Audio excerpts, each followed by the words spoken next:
Alrighty. Hey, mages. How's it going?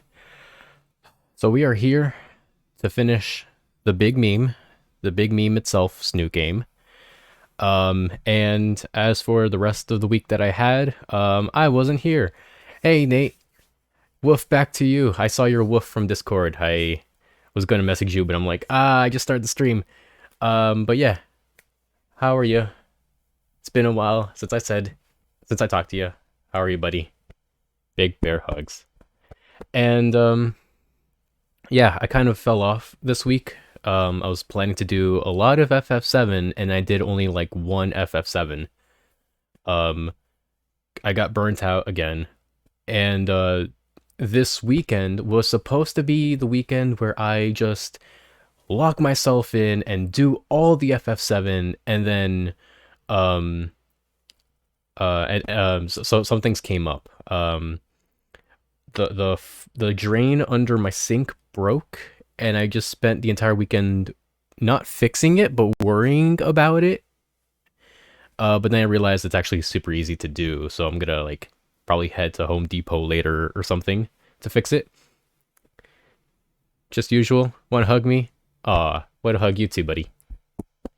And yeah, I was just worrying, and I just spent the weekend just chilling, doing nothing.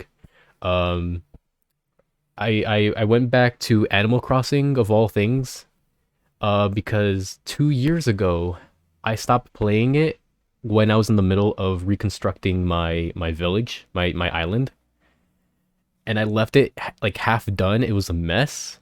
So I'm like, okay, I gotta go back to it. I feel bad for my villagers. I gotta go back into it, tear everything down, blank slate, so that I can rebuild it again for my villagers because I love them. Um, and then I'm probably gonna go watch the Oscars later after this. Um, and at the same time, I'm gonna start playing Pokemon Violet because I don't know my Pokemons. It's been a while since I played a Pokemon game since Shield. High school does not teach basic plumbing skills anymore. Town half renovated, half demolished. Sounds like any other Midwestern town.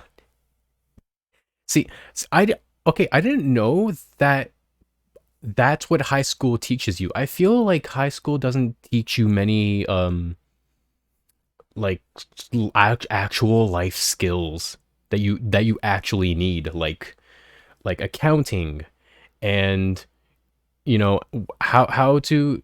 I feel like we need a class on how to socialize because I don't think that people know how to socialize anymore. I sure as hell don't. I think COVID is to still blame for that. But yeah. I just gotta fix just one pipe in my under my kitchen under my bathroom sink. Very easy to do. I just gotta go Home Depot later. All right. So enough of that. We're gonna go ahead and start or actually finish Snoot Game. Uh, Hopefully this is the right. No, that's not it. That's oh, there we go. So, oh what? I'm sorry. Snoot Game just crashed. What? Why? Oh no. Snoot Game, you were actually like really, really stable. What happened? Oh, there's a log. I could see what happened. That's actually very strange. I did full screen mode. Failed to initialize Steam. One of its dependencies just failed. Okay, sure. Um, Fine. All right, let's give this a try. Let's give this another try. We can do this. Not kidding. You've drove past some of the towns in Wisconsin and Indiana. Just have some random ass stacks of gravel and bricks on the side of the road. I feel like that's normal for some towns and some like rural areas. Like I don't travel a whole lot, but like I always had to travel between here and Massachusetts for college. And every time we would pass through Connecticut, it's like you can clearly tell because of all the abandoned smokestacks and broken glass on the highway everywhere. It's like, yep, we're in Connecticut now. Okay, let's see if we can get this back. Why is this big now? It's just big now. Why? All right, hold on. Yeah, we're gonna do this live.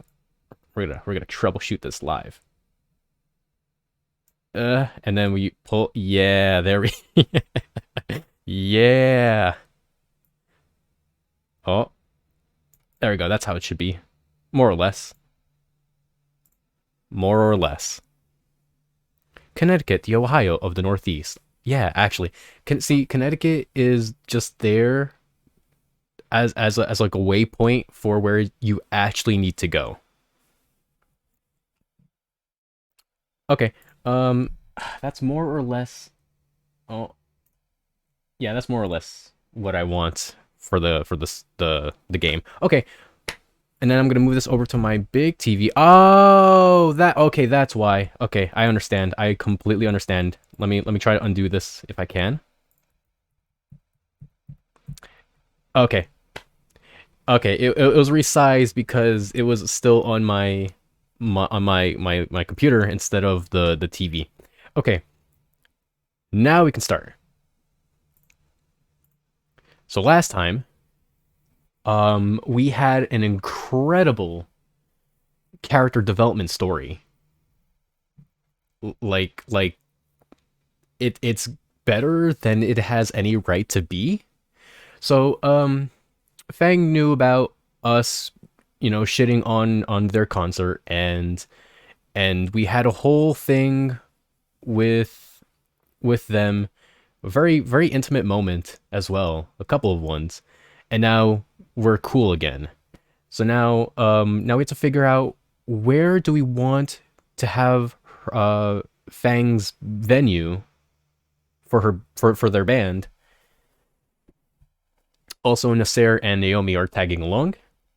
But then we realized that Naomi may or may not be responsible for everything that has happened, just so that I can get close to Fang.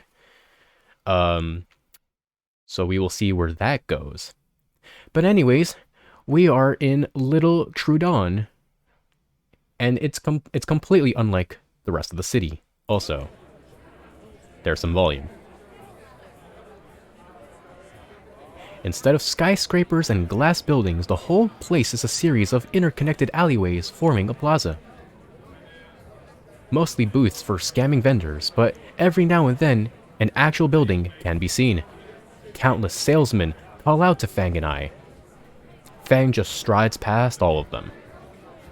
Just don't make eye contact. She must know the place. One child runs up and gives me a flower to mark me for pickpockets. Oh, that's so good. Oh, yep, the good old European tactic. I toss it in the nearest bin. Good eye.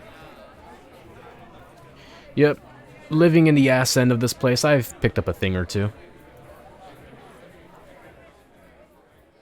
Oh, is that supposed to be like Chinatown? Is that the implication? Little Trudon. The two of us check the sparsely located buildings one by one. I make sure to mark down the foreign swears in a notepad to look up later. Several hours pass as both the sun and temperature drops. I can't believe we're still looking. These people are usually looking for any way possible to attract customers. Okay, but maybe you shouldn't have insulted that one guy. And maybe you shouldn't have insulted him in, the language that he speaks. Kinda rude. Fuck him. Calling me a meteor dodger, fucking prick. Alright, fair enough. Still, we must have checked dozens of places by now. But why won't anyone have a band? reputation, it does so precede her. Fang's pupils contract. Ugh, not this again. Her? Ugh, you people are the same, thinking that you have to go off.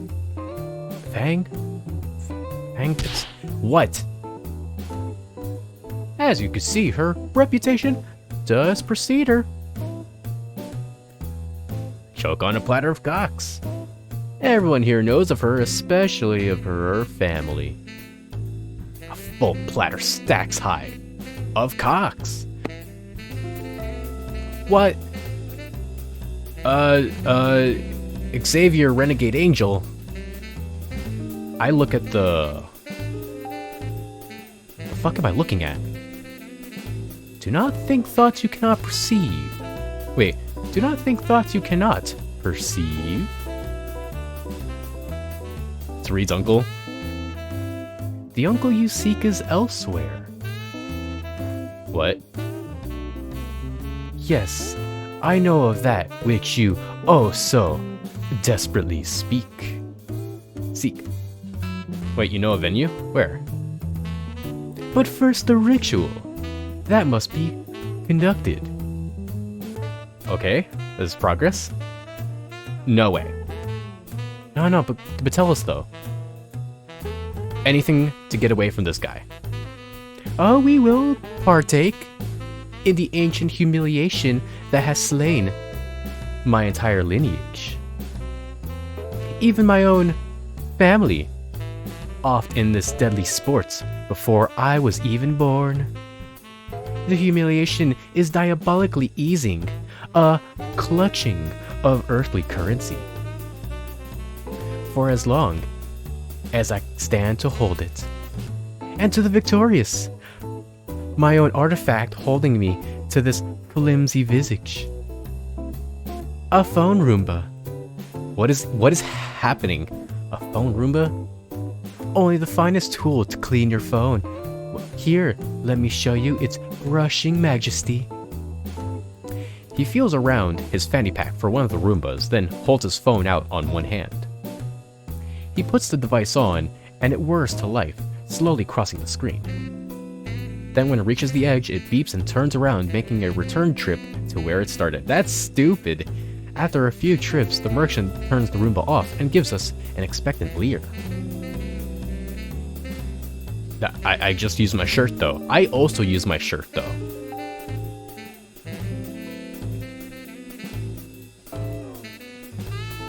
I mean, it's a gimmick. I'll give it that. Wait, what? I'm actually... Fuck it, fine? I slapped down the money on Reed's Maybe Family's booth. Very well. The contest is yours, along with this trinket. Head east of this filthy bazaar, and you will find your destiny. At Dino Moe's. The pizza chain? You will come to understand my wisdom once you reach it. Fare thee well, seekers of musical amphitheaters. Yes. The shopkeeper gives one last smug wave to us. Does he wave with his puppet arm? I motioned for Fang to follow and start heading in the direction the shopkeeper showed us. After twisting through the endless maze of merchants and frivolities, Fang finally stops in front of a building. Alright, we're here. Dino Moe's, which is a great name for a restaurant, considering this world. The building is an antiquated Italian restaurant with the words Dino Moe's Pizza and Pasta written on a grand sign out front. Am I in the next like 3 minutes going to have to do an Italian accent? Is this where we get to? Pizza, huh? The middle of Little Trudon? Let's see. We're basically eating at a... We're basically gonna play at a fancier Chuck E. Cheese, aren't we? I open the double doors for Fang to enter. There's a plaque for the National Register of Historic Places on the window.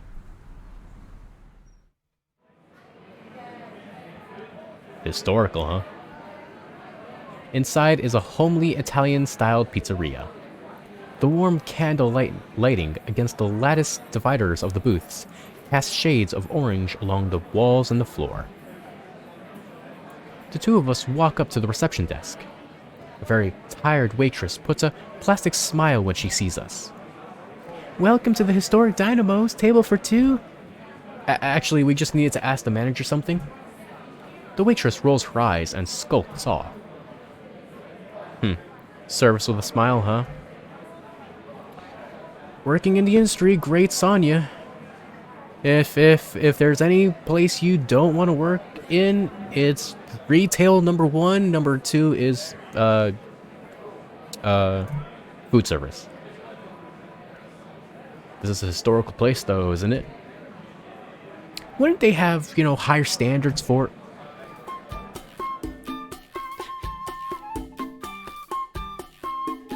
Is this supposed to be someone? This looks like a 90s Nickelodeon mascot. Hey, if it isn't little Lucy. Fang's skin grows several shades lighter. I haven't seen you since August. Come here and give your Uncle Mo a hug. An older T-Rex hobbles his way to us with arms spread wide. Oh, is it? He's like hobbling. It's like with short arms. How can you flip a pizza with those arms? I wonder.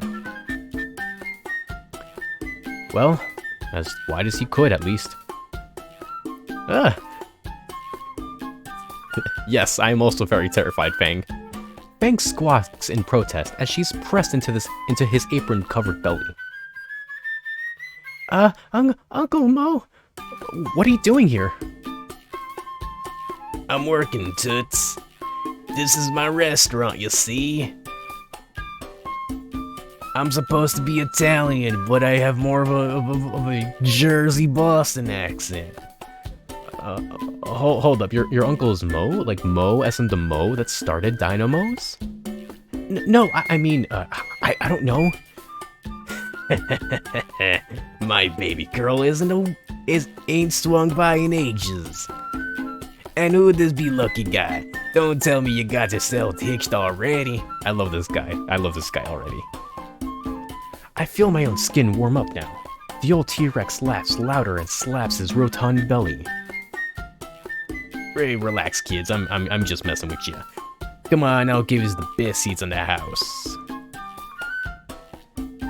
Mo wraps an arm around each of our shoulders and drags us through the restaurant to a cozy yet dark booth, clustered away from the rest. Alright, come here, you little gubbagoozle. I'll show you the best seat in the house. You'll see, you'll love it. It'll make your head spin.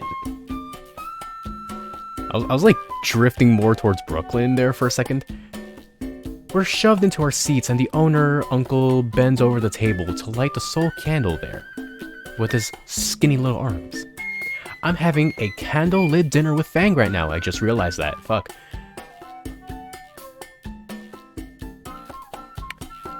What the hell's happening?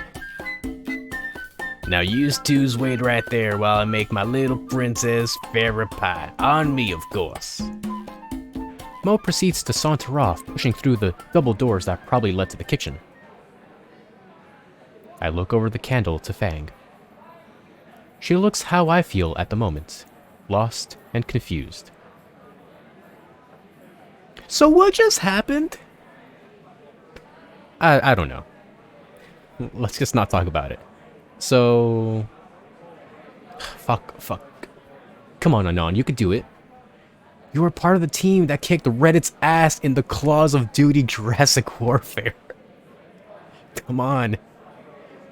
Got top prestige. I could do this. Is that really your uncle? No, he's just a good family friend. My dad goes bowling every Thursday with him. Oh, that sounds fun. You ever go along? Hell no. Not anymore. All that sportsy stuff just doesn't appeal to me. Besides, I have school and band stuff to worry about. Not to mention my dad's a bit of an asshole. The image of a golf club comes to mind. Agreed. You don't say. Uh-huh. Well, whenever I'm listening to my music at night, he always yells through the door about audible bowel movements. Oh, why? Honestly, do you blame him? Fang smirks. Maybe not. My dad isn't really there most of the time. When I do interact with him, it's just these huge orders about what to do with myself. You're going to camp. You're going to Brazil. You're going to some coastal town for half a year. Wait, why Brazil? What's in Brazil? Then again, that last one was more my fault. Sounds rough. What about your mom? What about her? Oh, wait, what about your mom? What about her? Pretty standard mother. Bit naggy. She'd always try to dress me for school so I'd look like the biggest dork ever. Shopping at the Gap. No, what's the dorkier one? It's the one I go to. Used to. Old Navy, that's it. Get some dorky Old Navy clothes. One time she got me into a denim jacket and jeans combo. Oh, no. No, the denim is out of style now. Like, jackets. Not the double denim disaster. Oh. How'd you know? Wait a second. Another word, and you get hot wax in your face. I'm holding back my laughter behind the fist. And she'd always try to embarrass me in front of everyone. Don't all moms do that? Well, why don't you tell me, pirate princess? Did she just... Oh god. You know, hot wax really does only hurts for just a few seconds. That cute look of surprise, though, lasting for eternity. Breathe a word of that to anyone and the candle's going up where the sun don't shine while it's still lit. I scraped the hard wax off my forehead with one hand. Alright. So, what about your mom? Is she like on heroin or something? Ha, no, she's just always in her own little world. She's drunk? Nah. Nothing's ever wrong, there's like no flaws with anything, no concern is worth worrying about. Yeah, that can't be healthy. That is not healthy. You gotta express your distresses. I may do so far. Well, for what it's worth, you still got Trish, Reed, and Nasser. Yeah. The one whose horn is more important than finding a place. My shitty baby brother. And Reed. Fang groans as she leans back in her seat. The new guy is the only one I can rely on. My life sucks. I don't know. We haven't found a venue and our show is in a week. Fucking Naomi. Fucking dad. Hey, on the flip side, we're getting some of your favorite pizza at one of the pricier Italian restaurants. Free? You know? Venue. We still have time. Pizza first, and we'll find a place for your show. Someone say pizza. I can imagine, like, you'd be like, someone said the magic words, and you bust through a wall, like Kool-Aid Man. Hey, does someone order a fucking pizza? Mo slides a large pizza onto the plate in front of us. A pizza with extra sausage, anchovies, pepperoni, and ham, also known as the Mo's Original Meteor Pizza, Lucy's favorite. Bon appetit. I go by Fang now, actually. Oh, ho, hey, the youth are getting uppity with me. Try not to make an old Mo confuse, you punk. He gives Fang a light noogie. So what have you been punks up to? Actually, Mr. Mo, we were going to ask, Mister. Oh, young punk don't need to be so formal. Ah, oh, fuck my head. Oh, he's noogging me. You youngins, I heard you talking about your parents. Oh man, here comes the lecture. Also, I think I'm peaking the microphone a bit too hard. Sorry about that. Let me tone that down. There we go. You know, the best part of being young is, oh, hold on. Best part about being young is... Mo! You got a code K on line 1? Mo hangs his head in despair. Oh, that dog, kids. I've got some pissed off mother to deal with. Mo stomps away to the reception desk, leaving Fang, the pizza, and me. Hey, free food? Fang piles 3 slices on the plate, catching a few of the anchovies before they slide off. I think I'll only take 1. I'd rather not get heartburn at 18. Oh, you can eat a whole pie and not get heartburn. Like, that's fine. Man, this place sure isn't historical for no reason. It's historical because of the funny Italian Brooklyn man. Even something as ridiculous as this tastes phenomenal. Good thing it's free. I'd be willing to pay a premium for this stuff. Kicks Comet's Pizza's ass any day of the week. Really hooks you in, don't it? Oh, I didn't realize I was in my own world for a bit. Oh, I don't want to be like Fang's mom. Oh, yeah. Pizza can give you bad heartburn. It kind of does. Or maybe I'm just used to it. I don't know what's worse. It's real good. Huh. She's already down 2 slices. Shame I have to limit myself around the good stuff. Fang picks up her last slice, tosses it upwards, and snaps it out of the air with 1 bite. How? Whoa. Oh, cause big Snoot. Hey, cool trick, do you do parties? While she raises her middle finger at the remark, the grin on Fang's face says it's more out of humor than malice. You gonna finish that? I look at my half-eaten slice. I guard my hoard with an arm bulwark. Mine. Didn't want it anyway. No, mine. I'm quick to finish off my slice to keep it to myself while Fang goes for her 3rd helping. Pizza doesn't last, sadly, as we continue to take slices. Its life is ended in a matter of minutes, when otherwise I would have committed posticide for an hour. By the end, I'm satisfied enjoying the feeling of the itis. Uncle Mo knows just how to make it. Yeah, your uncle's pretty cool.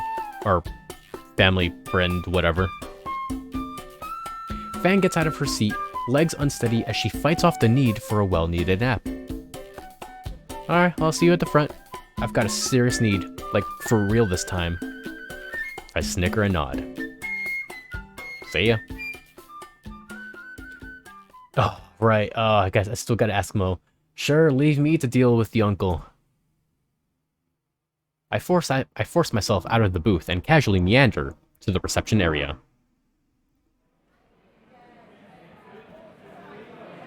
His skinny dinosaur arms is still hilarious. Mo is there, placing the receiver on the desk's phone back.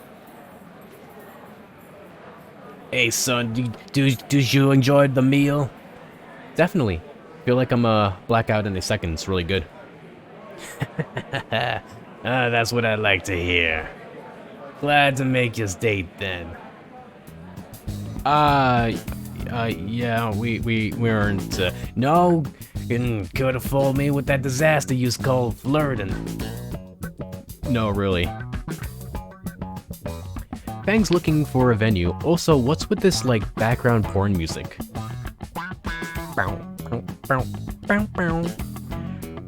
Her band is planning a show for next week.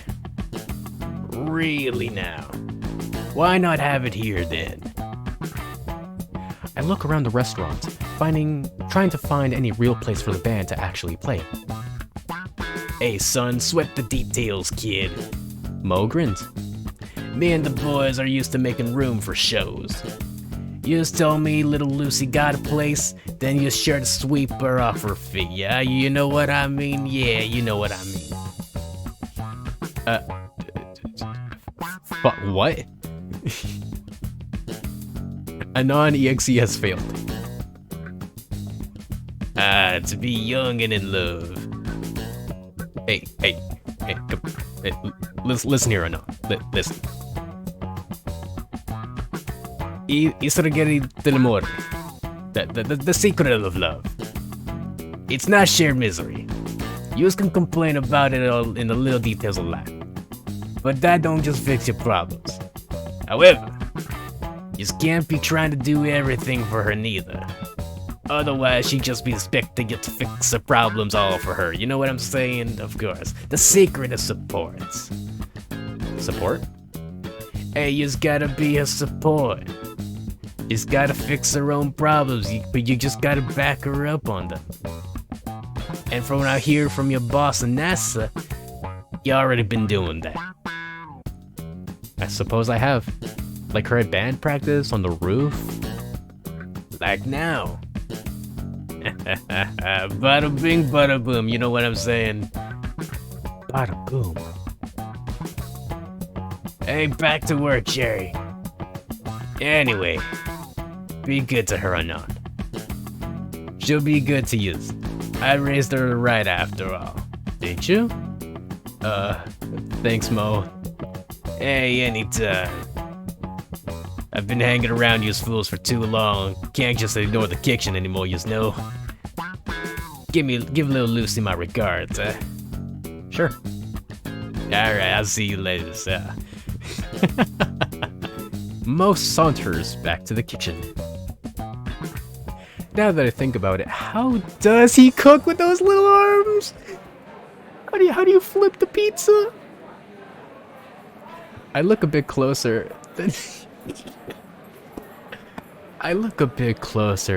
Man, there's people like... So I have my window open in my room right now, and it's like... It's horrible. So I feel kind of bad sometimes for streaming because my bedroom window is positioned in a certain way that it kind of reverbs throughout the whole building because it's against another wall.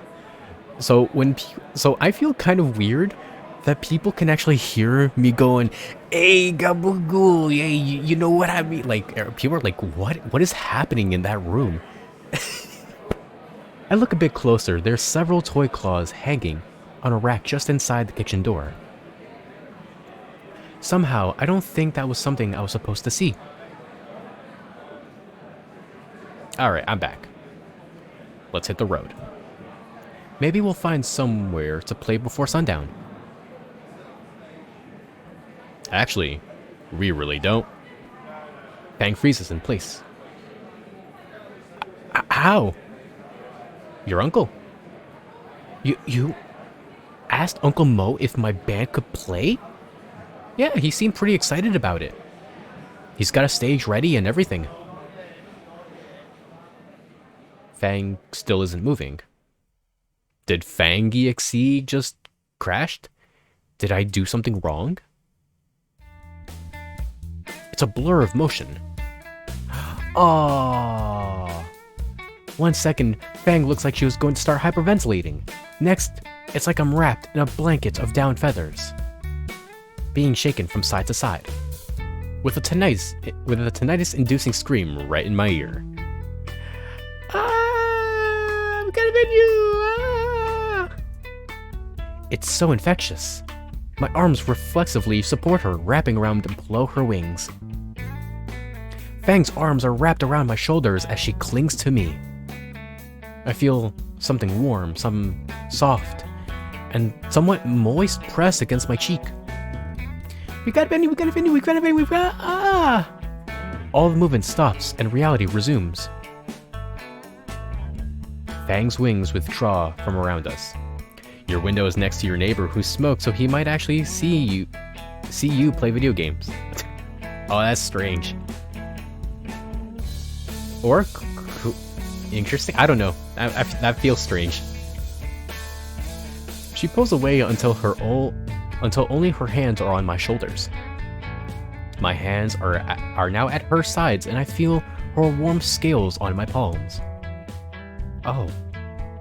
Oh, wow. Huh. It's the sound of clapping that causes us to jump apart, faces bright red and breath rapid. Back at the kitchen door is Mo, clapping loudly with his minuscule arms. Again. How? I suppose we, call Nasser? Yeah, and tell him, right? Totally. Worm Drama's got a venue. Fang smiles softly and nods. Good thing Naomi put Nasser's number in my phone, even though I didn't ask for it. The tone rings twice. Yes? Hey, Nasser. Hold on, I'll put you on speaker. Go ahead. Hey, mission accomplished. Got a venue set up. Oh, they did? Oh, that's great! Yep, we're at Dynamo's place in Little Trudon. Cool. I'll bring the NASCAR over in a jiffy. Ugh, that's lame. But I understand. I'm gonna punch him too. Yeah. You sure you want us to get to you now? Now that you have some business out of the way, you and Fang can do something fun. Naomi, no. No, stop it. Stop controlling our relationship.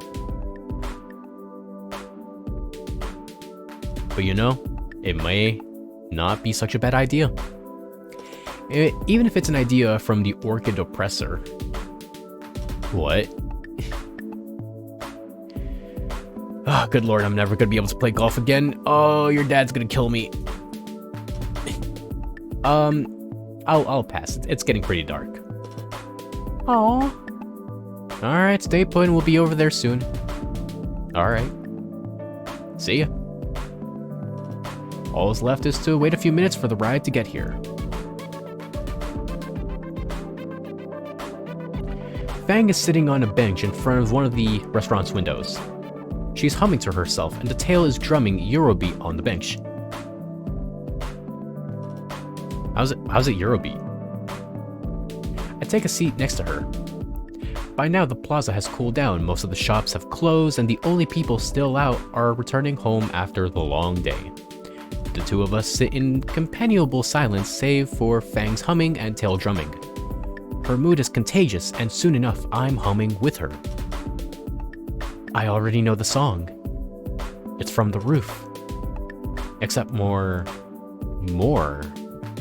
happy. The scene is great.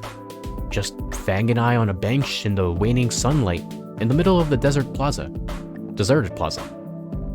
Taking the moment in, I almost don't notice Fang scooting closer to me. That's so sweet. Oh, that's so sweet. I wish we had a different game that does the same thing but better.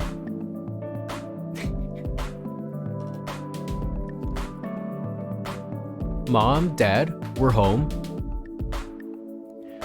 The ride back to Fang's house went by uneventfully. Fang and I didn't talk about what happened, so Nasser didn't have an aneurysm. It's for the best. Oh my god. Oh, welcome home, Nasser dear. How'd your date go? I'm just dying to know. I am also interested. As Fang's dad is slowly wielding the golf club in his hands, just patting the head with one of his hands. I don't know how, but he's looking into the exact center of my pupils with no margin of error. So, Anon. How was your trip with my little girl? Dad? Well, why don't you go get ready for bed, Lucy? Fang glowers. Lucy, your mom... I look to Fang. Okay, yeah. It was a date. It was a date, yeah. It went well, sir. What did... We were able to find a venue, and then I met Fang's Uncle Mo. Fang's dad sputters. I've half a mind bringing you to the station, boy. And the other half of testing my new nightstick on ya. Oh, you're a cop. Dear, not in front. I wouldn't mind doing this again. Oh my god, look at Naomi. She's just like, yes, this is perfect. This is exactly how I planned. It's all part of my fanfiction. Oh wow, the look on Fang's face is really cute. Oh, I'm so happy for you two. I wave as I turn to the door. See you at school, Fang. Yeah, you too, Anon. Nasser's like, fucking what? With that, I exit the door. Once it's closed, I feel all that bravado evaporate from my legs. I feel all that bravado evaporate, and my legs turn to jelly. I think that's enough excitement for one day. My first step forward towards the bus stop is so wobbly I worry I'll end up in Fang's mom's rose bush. It would probably be a good idea to sit a bit and catch my breath before going home. Take a seat on the curb just outside Fang's house. The door behind me slams open, and I jerk around to see Nasser being shoved down the steps. And don't come back until you're finished thinking. The door slams again, and I hear a morose sigh. Sup, buddy? Did I get you in trouble because it was a date? Aw, man. Hey, Anon. Yeah? Why are you sitting here? Oh, just catching my breath. Your dad's a bit, you know, harsh? Homicidal, but close enough. Nasser huffs and shoves his hands back into his pockets. You know, you're the reason Dad kicked me out, right? Yup. Yep, that's correct, sir. What? I know he's pissed. I know he's pissed I so much looked at Fang, but what did you do? Turns out letting you run off with Fang is just encouraging your degeneracy or something. Sighing, Nasser drops to sit on the curb next to me. He kicks a rock clean across the road and into the neighbor's mailbox. That's pretty cool. That's impressive. Getting kicked out really got you that down? Sure. Convincing. What's the real answer? What's it to you? Not much, figured I ask. He stretches his wings and lays back on the pavement. Just figures it'd get to this. To what? Me getting punished for Fang's issues. Nasser lays an arm over his eyes. Why'd you need to go alone? Hey, you saw her today? She was like this close. This close. To killing your girlfriend. And like you too, and me maybe. Honestly, you should be thanking me for that. It could have been a lot worse, honestly. He waves me away at that. Heh. Go on. You aren't my therapist. But it's still... Come on, who else you got to talk to? Humor me. Nasser's arm flops away from his face and onto the concrete. Look at it from my perspective. Fang is always up to something stupid, more often than not these days, and she's arguing with either me or my parents.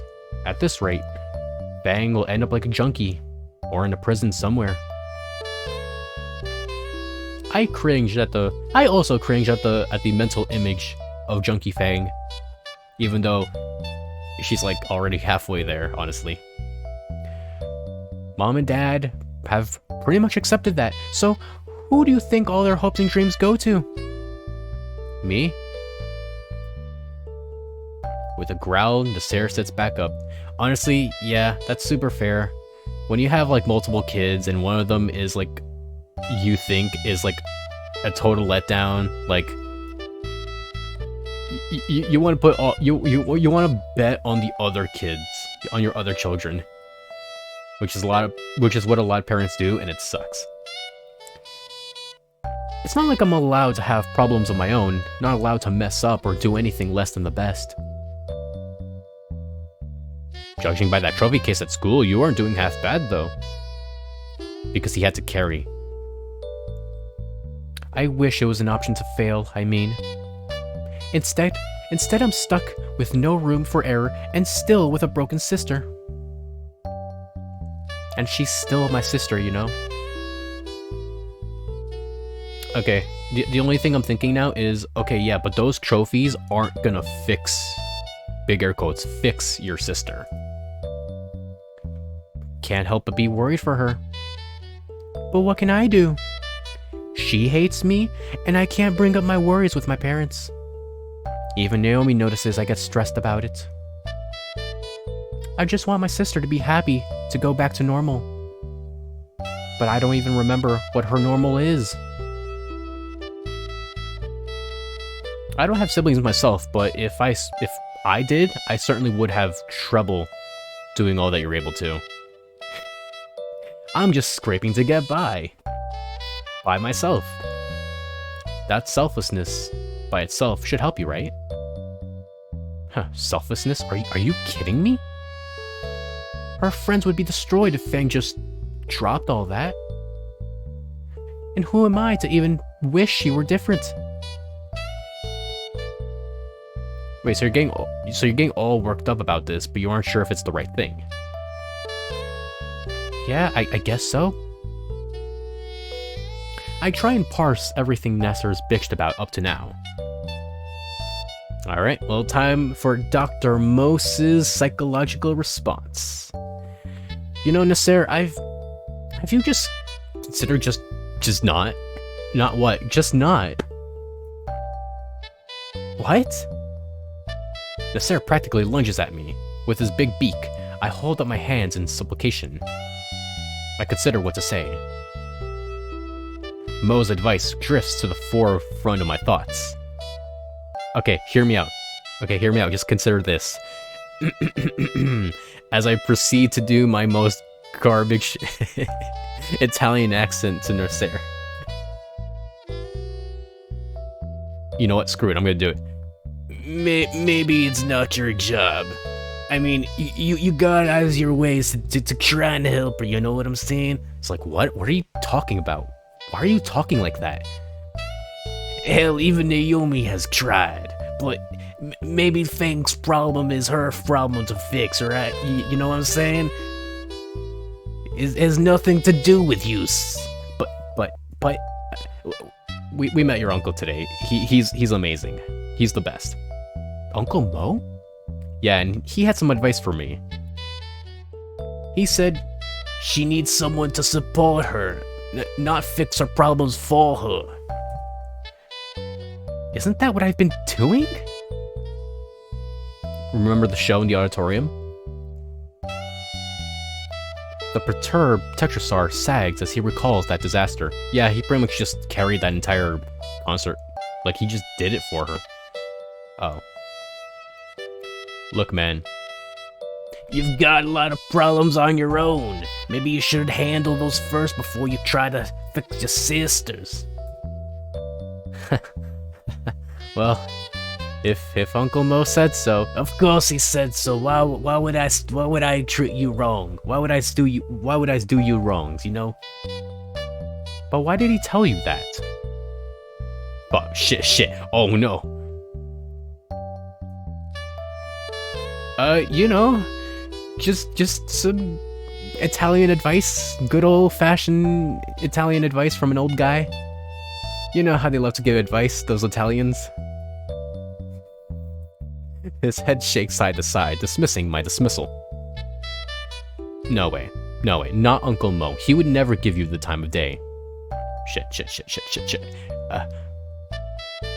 Okay, look, he just wanted me to give you some advice for Fang, and now I'm giving it to you, okay? So drop it, okay? No way. Advice for Fang. Saying it was a date. Do you like my sister? Hey, I wasn't there to... That explains a lot. Shit. But I didn't... Oh god, what would Dad think of the kids? What are you talking about? The fuck? Hell, if Dad finds out at all, Yo, Nasser. I'm sorry I jump scared you by skipping a few frames, but Nasser, relax. He pauses. The look of shocked disdain still stuck to his face. At this point, it seems like you just want to be in a stressed mess. It's like you want to be a doormat. Maybe I do like your sister. Sure, she's rude, violent, maybe a little bit bipolar. But she's impressionable, self-centered, stubborn. Like in a good way. The list goes on. Are you looking to taste some concrete? Beyond that, there's more to her. Like her passion, Nasser. That makes up for all the bad things I just said. She adores music. She adores playing music. And she has these moments where I could see the softer side of her. Like, not physical, even though we did hug. I mean, don't worry about that. The pop of knuckles from the stair tells me that I should rephrase that. More context, please.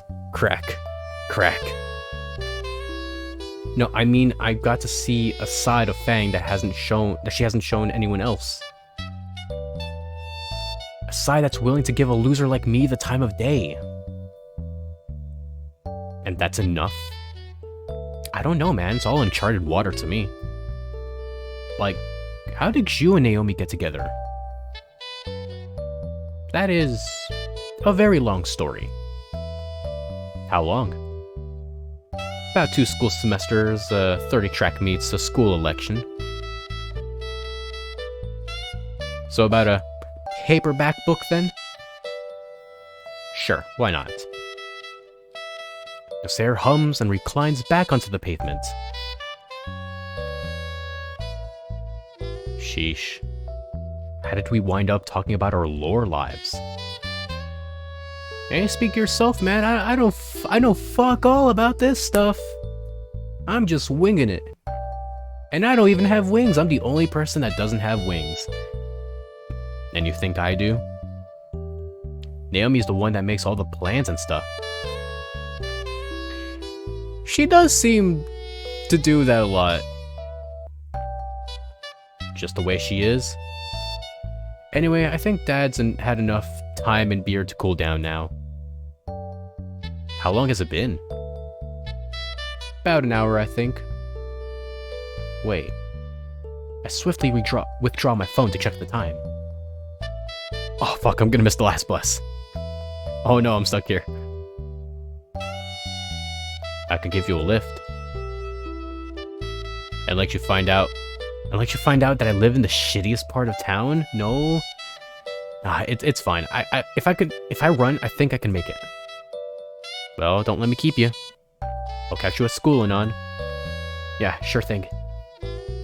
And for what it's worth, you're not like the monkeys we hear about all the time on the Dino News Network. Okay, good. I'm not part of the stereotype. That's good. You know, the kind that hang around this part of town called Skin Row, you know? Alright, I'm just gonna ignore that. Wait, this is in the morning? Yeah, I'm gonna assume this is like midnight. Thanks for sticking around a bit. It's, nice to finally be able to... It's, nice to finally be able to tell someone all that. Um, so I don't know about this town specifically, because I live in a city where transportation never stops. But I do know, like, in some cities, buses shut down at like 3 a.m. Trains stop at midnight. So it's probably like the middle of the night. I wave Nasser goodbye as I get up and start jogging for the bus stop. I'm mentally fatigued after everything that's happened today. I look around the city. It's a beautiful city. Brightly lit, almost looks like Boston. Under this nice, jazzy, almost porn-like music. The sounds of sexy, sexy midnight city. I check my phone for the time. I open the browser and go to a similar, Sudatan sword-swallowing IRC. Yeah. I was wondering when we get to such a word. Oh god. I knew there was gonna be something like that. I was waiting for it. Hey, you, I actually had a bid for this. Like, in my head. Hey, you very respectable, like, mind-liking homosexuals. Guess who got back from a perfect date? Yeah, that's right. Take that, you very highly respectable homosexuals. Yes. Very upstanding citizens. 12 replies from a single post. I think that's a new record for me. Yes, a bundle of sticks. Or, a pile of matches. Or a blunt cigarette. That's right. Exactly. 1 week later.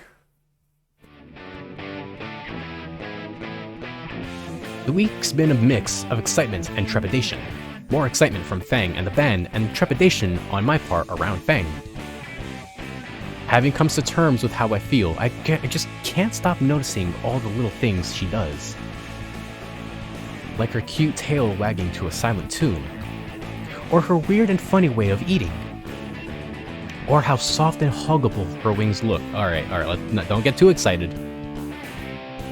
Raptor Jesus, if this is what love is, then I kind of want this to sample buckshot. And yet I don't want it to stop. Even now as Mo and Reed work on clearing the floor of tables and making a noise. I'm drooling like an idiot as I watch Fang bend over a large amp. Ahem. Even now her tail wags to that mysterious beat in her head. Ahem. Not to mention the way those jeans hug her hips and... Ooh, ahem. Huh? Aren't you supposed to be helping? Oh shit, right. Yeah, right, just moving this table. I wasn't checking Fang's ass out. No, sorry. That's wow, this is a really nice photo of a storage room. By the way, I think at that very, very point in time, is one of the lewd photos. You see just Fang's butt just over her jeans, just being bent over. It's stupid. The lewd photos are not that lewd. I pick up the last table on the floor and hurriedly move it to the suspiciously large storage room in the back of Dino Mo's. I set the table down with the rest, right next to the seemingly out-of-place buckets of cement mix. Looking out from the closet, the joint is actually pretty big. The area is a good 150 by 200 feet, so without the tables, there's enough space for at least a few hundred people. Impressed, I let out a low whistle. I'm right on time, right? Hey, that's the shirt. Where did she come from? Huh? Who are you? We've met before. Wait, Stella, right? Yeah, right, yeah, we're from the school gardens. She gleefully nods. Yes, and Rosa should be coming any minute now, too. Oh, God.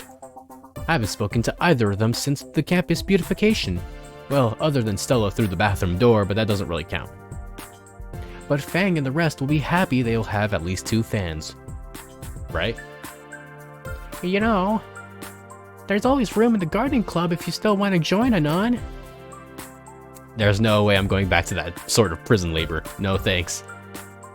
I look at the pale green spine covered thing up and down,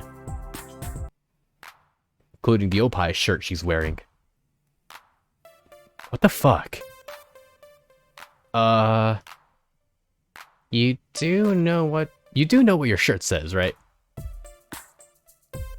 Stella gives me a quizzical look and glances down at her shirt, turning bright red.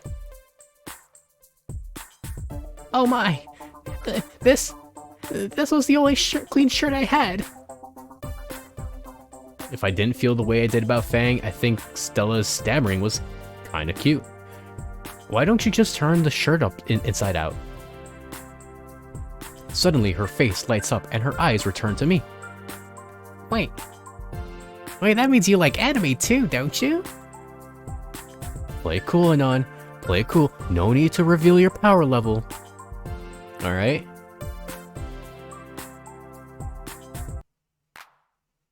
A little bit here and there, okay? I heard something called the Death Note, and I thought, okay, maybe I should just watch, like, 2 episodes?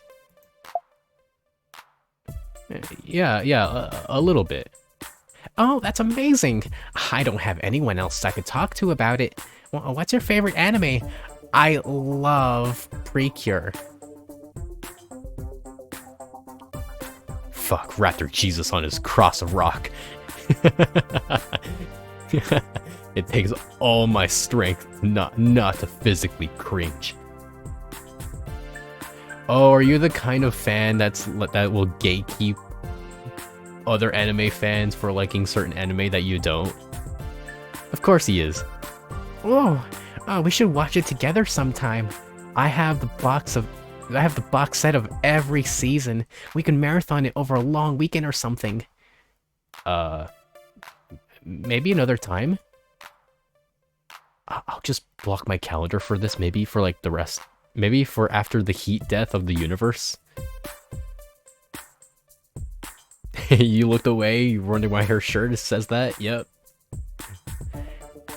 Anyway, the show isn't for another half hour.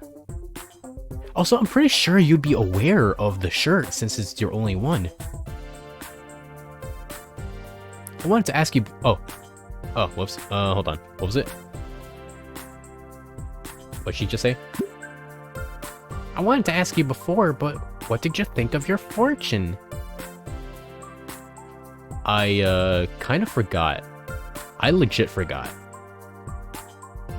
You got the judgment. Oh, okay, I remember now. Yep, I got judgment. Doesn't ring a bell. Well, how would you like another? I got time to kill, sure. She pulls out her deck of tarot cards from somewhere. Where the fuck does she hide those things? Do dinosaurs have a special compartment that I'm not aware of? Anyway, she fans the deck out. Alright, take one. I take one at random and show it to her. Oh my, inverted empress. You need to be wary about future negligence, Anon. The fuck does that mean? Well, I gotta go. Nature calls. See you at the show. Okay, am I gonna like die here or what? She flees in denim, pissing fear. Well then. I don't know much about the Empress card, but I know most things inverted is pretty bad. What was I doing? Oh yeah, I was listening to the theme of America's Funniest Home Videos. Gotta step up to the stage and see the band's point of view. And then promptly trip. Ugh. The fuck was that? There's a loose cord over my foot. That's probably not good for the show. I stand up and wipe the dust from my pants. Trish is the organizer. Right now she's giving Reed a lecture on why it's probably a bad idea to put carfentanil in the smoke machine. Hey, oh, so I realized, like, between last time and now is that carfentanil is actually super real. And it's actually a lot extremely deadlier than regular fentanyl. Hey, Trish! Trish looks over her shoulder and Reed's face lights up. Hey, can you come here for a second? Trish sighs, points between her eyes and Reed's, and stomps over to the stage. What do you want, Skinny? I just tripped on one of the wires up here. Sucks to be you. Yeah. Should I unplug them into a surge protector so you guys don't fall during the concert? What? No, of course not. We won't trip. I have that on good authority. Whose? Reed's. Oh yeah, because we wanna have his best judgment.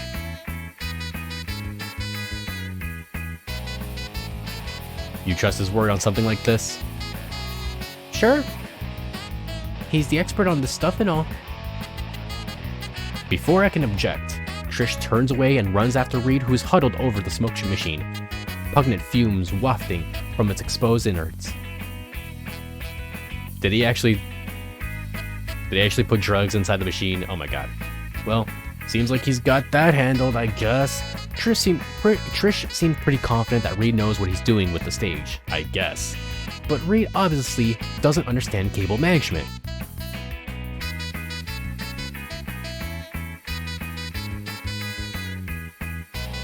I'm fixing the cables, I don't give a shit. I don't trust them. It could be a serious hazard if I leave them like this. Like a fire hazard or something. I don't know. I'll just put them on one of Mo's surge protectors. And done. Now that's taken care of, I glance at the pizza themed clock on the wall. Also, I just realized, by doing that, I might have created the opportunity, or not the opportunity, the chance that the concert might just power down from a fuse. 30 minutes until the show starts. The band is doing one last sound test. Reed's bass drum bearing another new logo for Worm Drama that doesn't look half bad. Trish has a wicked grin on her face, and I can practically see the dollar signs in her eyes. And Fang. Fang looks anxious, hands wringing the strap of her hollow body electric guitar. I consider what I'm about to do is extremely stupid, but hey. She jumps a little as I step back on stage. Her knuckles are bright white as they strangle the leather strap. Hey. They're the secret of support. I offer her my most supportive smile. You got this, Fang. I don't feel like I do, though. You do. You've been practicing all month for this, and you've improved immensely since your last gig. I have complete faith in your ability to play guitar. Like, honestly, don't worry so much. Don't fret about it. You'll be fine. Trish rolls her eyes. Reed's vacant stare has a bit of approval. At least it wasn't a dinosaur pun this time.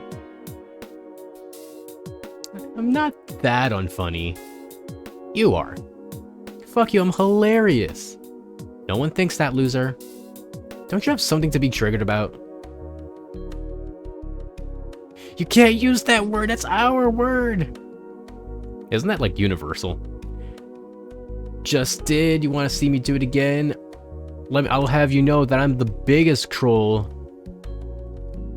Ladies, please. Shut the fuck up. We've got sweet music to play.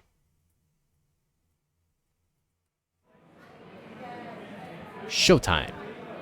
I take my eyes off the stage to get a read on the crowd. Easily a good 100 people showed up to see Worm Drama, better than any of us expected. That's really good for a restaurant venue. The look on Fang's face when everyone began filtering into the restaurant was priceless.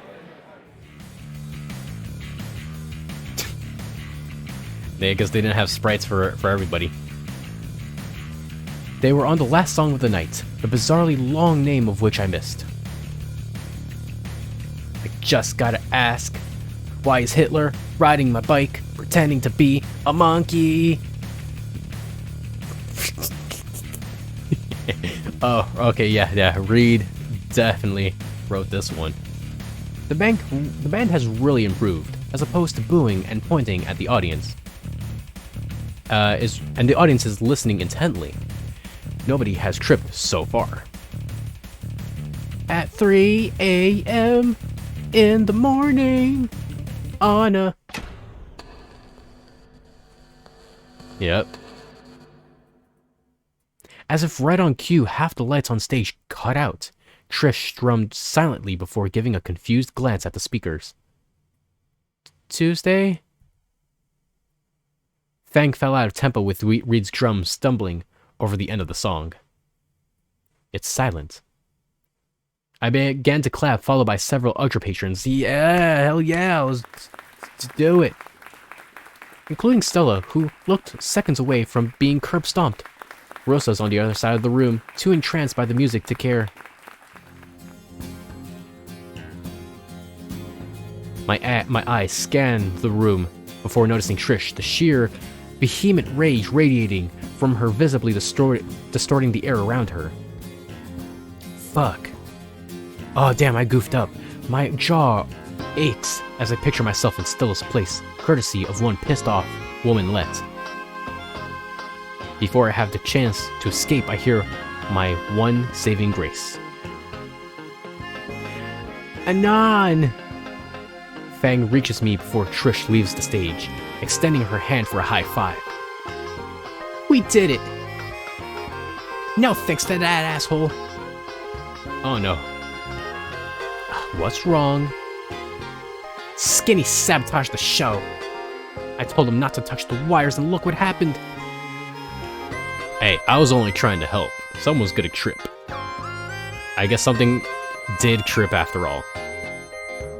Trish holds up her hand to her face, waving the other around in grand gestures. You ruined the big finale! You missed our chance to make it big!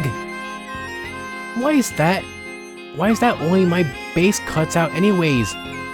Are you actively trying to ruin us? I told you Reed knew what he was doing. Do you not trust him and I? Tears trickled down her sweat-glazed face. Is Fang really the only one you care about? We exist too, you know. But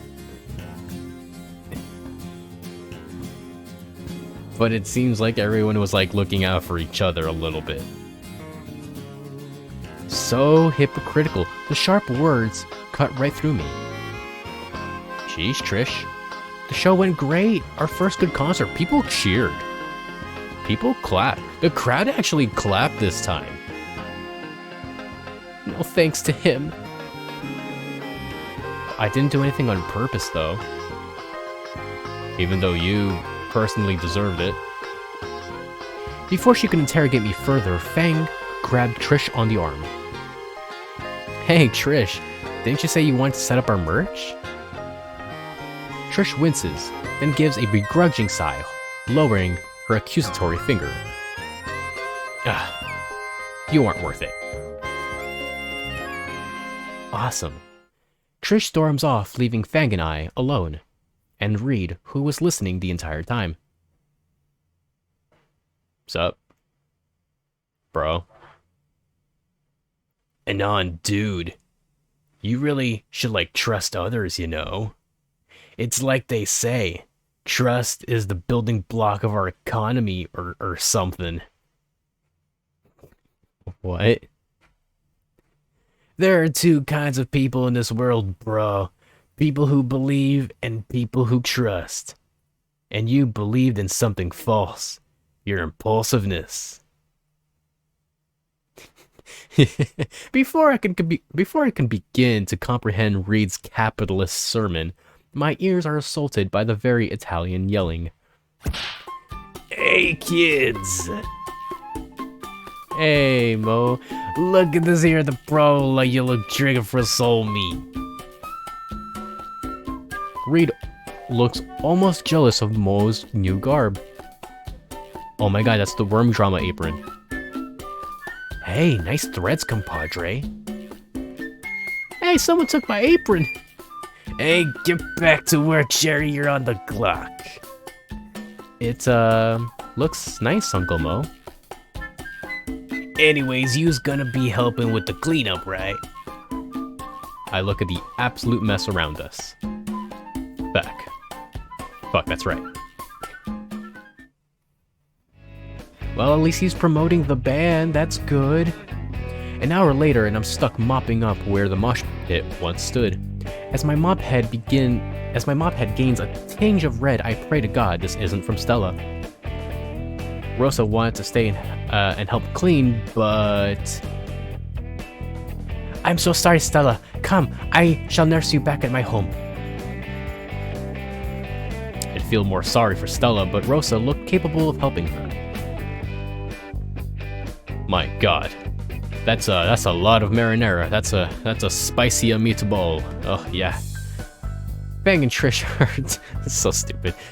Bang and Trish are trying to divide and carry out the stage.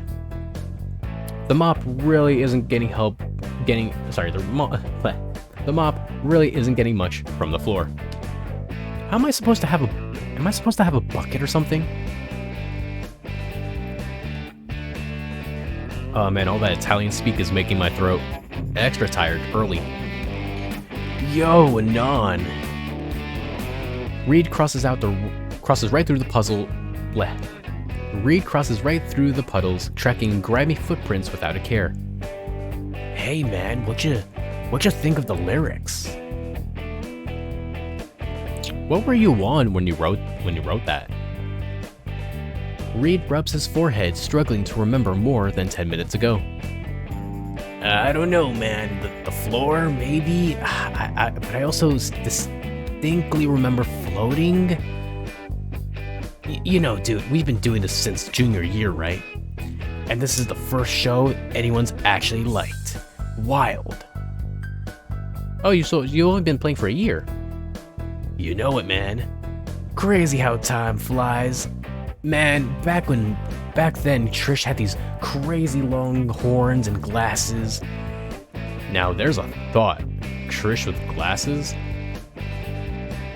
Might look a bit cuter. Actually, how would glasses work on a Triceratops? And Fang wasn't Fang? What? Probably should have mentioned that. Fang wasn't herself? Honestly, that's probably something to be left for Fang and Fang alone to talk about. Sorry. Right. Only thing that stayed the same was, like, me and my carpet, bro. How long has he been on the stuff? It was almost like a totally different time, man. Before I even got a moment to picture what it must have been like, even not a year ago, Trish appears behind Reed. She looks like she's about to snap both our necks. Hey, Reed, what are you two talking about? I'm just talking about some memories of the band, Trish. You didn't tell him anything about me, right? Did you? Glasses. Hey, glasses. What's up? Oh, you can, like, balance the glasses with your horn. Kinda. Reed, you absolute ass. The shit's for elephants. Yeah, it's like elephant tranquilizer, right? How's he not dead? Cause he's not human, literally. Reed just shrugs. By this point, the restaurant has been mostly cleaned up, with only a few tables left to be put back. So, Anon, we showed you ours. Now it's time. Now it's your turn to show us yours. What, out here in public? Huh. Didn't peg you for the kinky type. So stupid. Trish inhales sharply, visibly trying to master herself. I meant with your old school. That's on a need-to-know basis, and you don't need to know. Come on, Anon. Don't you have any good memories from your old school? Oh god, no. Oh, that's the worst. I'd really rather not talk about it. Why not? You've told me about your parents. That seems to catch Trish's attention. Shit. And that look of expectancy from Fang, too? Guess it can't hurt. Well, I did try to get to music. I tried to get into music at one point. With how much you need help in my music class? Hey, I didn't say I was good at it. I was like clicking buttons and seeing what stuck. You know, EDM. And spoiler alert, nothing did. That got a giggle out of Fang and a look from Trish. By the way, Anon, I saw you talking to that Stella girl before the concert. You have something going on there? I feel a pit in my stomach as a look of betrayal crosses Fang's face. Right into Trish's trap. Hook, line, sinker, and rod.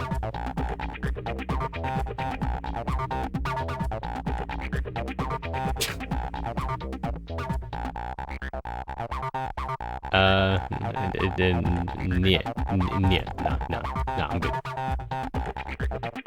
I do not have a thing for Constantine. Who? Thought like we were talking about what's-her-face. The one with the dinosaur duel cards.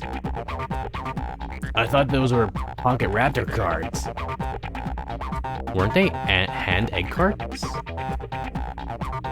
Moving on. Anyone back home you had your eye on? Nobody at rock bottom was worth the time. Why is this like an intense interrogation? I hate this. Fang's face softens, almost in a silent sigh of relief. Is there hope for me yet? Rock bottom, huh? I don't think you have ever told us where you were from before. Oh. Shit. Oh, I haven't? Oh. Well, who really cares where you went to last? Yeah, man, it's just a school. Was it in the sticks? Not exactly, it was certainly lower class, though. I used to buy bulk soda and sell them to the stupid kids for lunch money. Yo, my man, capitalism. Reed gives me a fist bump. I'd usually go to places on a crappy dirt bike, leaving donuts in parking lots, when I was sure nobody was looking. Sounds like you were pretty cool at your last school. Ha, that's good. I don't know about that. Sure, man. Like, I don't get why you left in the first place, if you had it so good. Oh, no. Oh, I actually, think of something. Think of something. Oh, God. I had to leave because, don't say something stupid. You only got one shot at this. Family issues. Nailed it. Bummer, man. Glad you're here instead. Yeah. Thanks, man. Huh, sounds personal. Guess we shouldn't pry. We're all friends here after all. Are we? Never feels like we are. I guess we are all friends at this point. To varying degrees. I left a content smile creep onto my face. Oh god, my throat.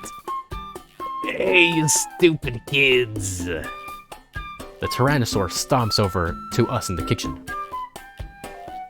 Great job again on the show, punks. I knew my little Lucy could pull off this little shindig. He clamps on one of his tiny hands down on Fang's shoulders as she reflexively tries to hide her face with a wing. Or two. Alas, I'm expecting a late night vista, so I need you punks to piss off. Come on, Mom. Come on by for us last sometime, yeah? Thanks, Mo.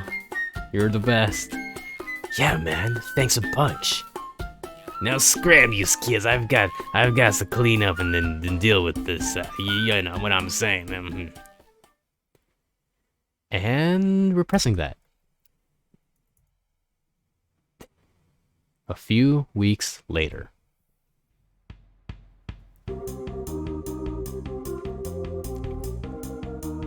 Things have cooled off since the concert back in February. There's no major events coming up, so the days have gotten longer. The weather started to warm up as well. Each morning I've been walking through a thick blanket of fog that always dissipates by lunchtime. It's a drastic shift compared to the hot-cold binary of flyover life. Maybe I should ditch the jacket soon. No, there's no way I'm showing the world just how much of a blanket I am. Even if it means being grilled alive. Jeez, Anon. You look like you're dying right now. The sun. The sun could go fuck itself. Fang chuckles and pats my back as I lean over my desk. On second thought, tank tops seem cool. Reed is usually wearing one. Alright, class, alright, the principal's got something to say, then you'll be leaving early. With that, we were all directed to the auditorium.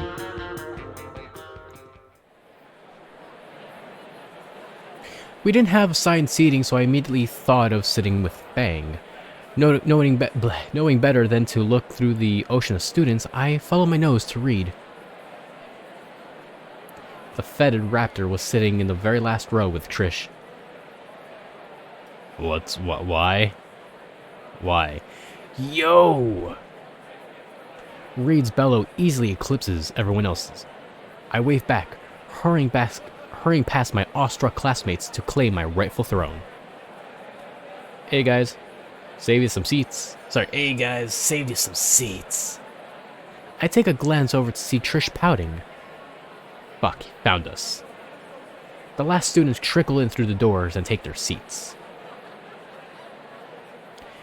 Mr. Karl Dusky takes the stage with an electronic mic. Yeah. Alright. Frickin' settle down, kids. We got a frickin' announcement from the frickin' principal. Alright, we got frickin' midterms coming up soon, and it frickin' feels like we need to give you a frickin' old pep talk.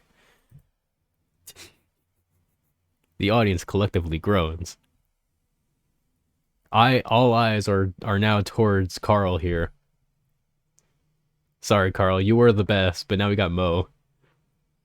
It's pretty much just you, but Italian. Fang and Trish throw their heads back. On cue, Principal Spears takes the stage. Mr. Karl Dusky holds the microphone out to him, but gets ignored. The student body covers their ears in preparation. Alright, you little punks. Like the man said, we have midterms to deal with in just a few weeks, and I don't want to see any of you slacking. Only the best efforts will be allowed.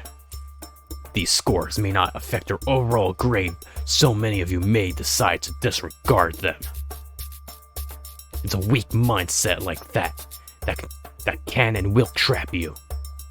These tests are for you to see if you're on the right track or not. I expect you all to ace these exams because Volcano High is the best school there is. And I teach the best schools there are, and I teach the best students there are here at Volcano High. Are there any questions? Judging by the dead silence, there wasn't any. The principal gives a single approving nod and exits stage right. Alright, you kids are free to frickin' go. And with that, the sea of students begins to funnel out the auditorium. The four of us wait until the auditorium is half empty before getting up and making our way to the door.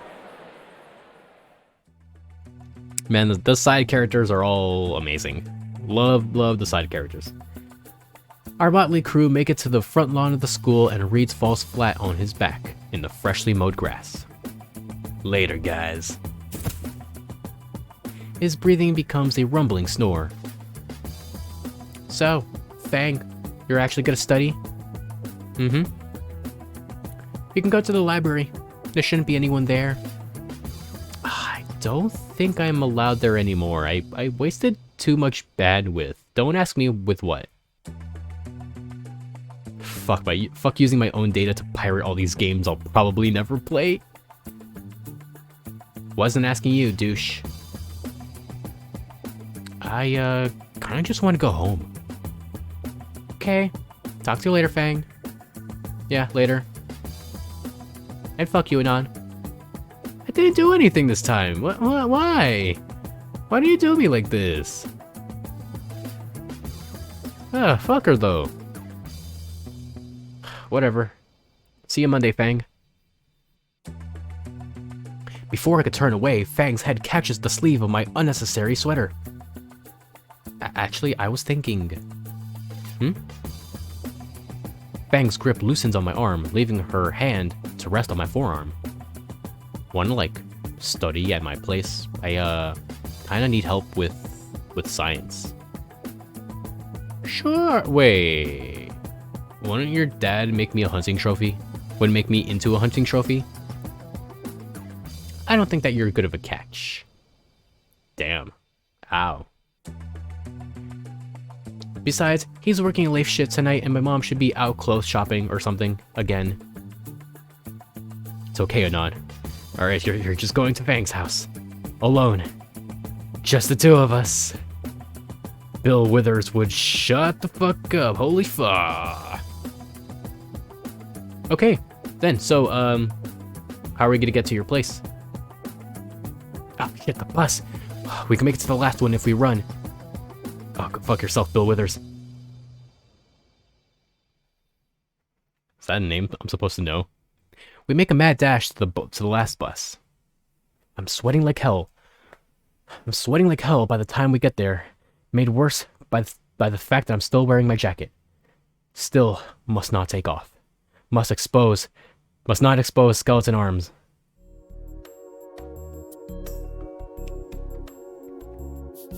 We're almost done, by the way. Like, I think, like, we're, like, very close. But oh man, my throat. Actually, you know what? I'm gonna get some holes. Give me a second.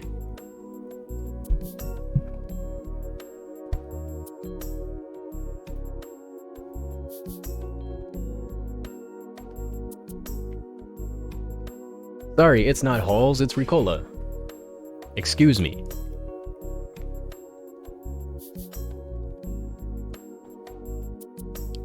Excuse me for my misbranding.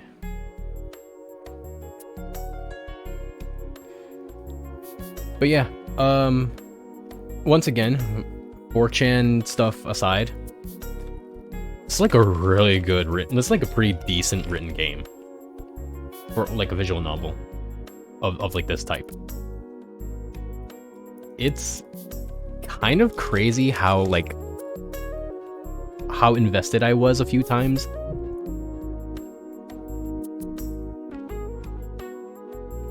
I guess that's why they the dev decided to make I Want to Hug That Gator, because they were like, you know, this actually turned out pretty good, and let's make a real game this time without like a bunch of nonsense.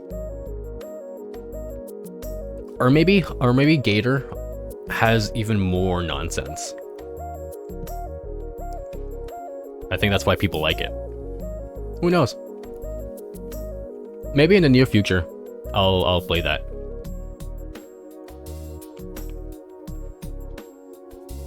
Alright. After a little while of being simultaneously fried alive and bathed in sweat, we finally make it to Fang's place. I obviously thank the bus driver again. Wait. Alone with Fang? At her place? Bill Withers begins to blare inside my head again. God, just fuck off, fuck. Come on, Anon, we could study in my room. Fang's room? Oh man, it's been a while since I noticed the alarms. Oh no, it's like DEFCON 5. Sure, lead the way. Fang climbs the steps while I trail behind, weary of the hidden fathers laying in the wait to ambush me. She holds the door open to the pitch-black room and I tentatively step in. Home sweet home? That's a cool-looking room. Fang flips on the lights, and I'm not quite sure what I expected. Black walls are covered with various band posters, the space between them covered by what I assume are lyric ideas written in chalk. And a few guitar stands, and a keychain in the corner below a non-binary flag hanging on the wall. Fang throws her bag off to the side and picks up the guitar, strumming a few chords.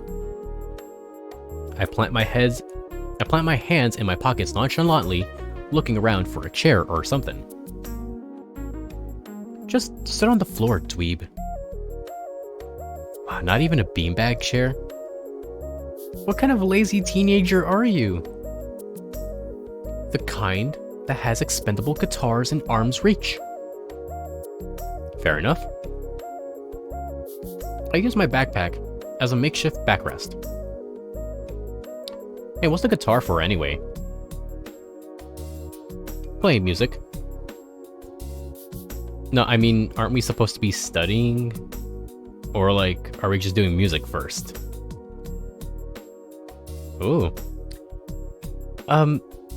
This is how I just get ready for studying. Strumming along puts me at ease. Fang picks up a spare guitar pick from a shelf.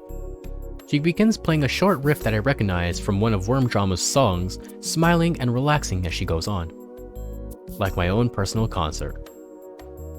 When the song is finished, Fang gives an expectant glance my way. I smile and give a tasteful nod.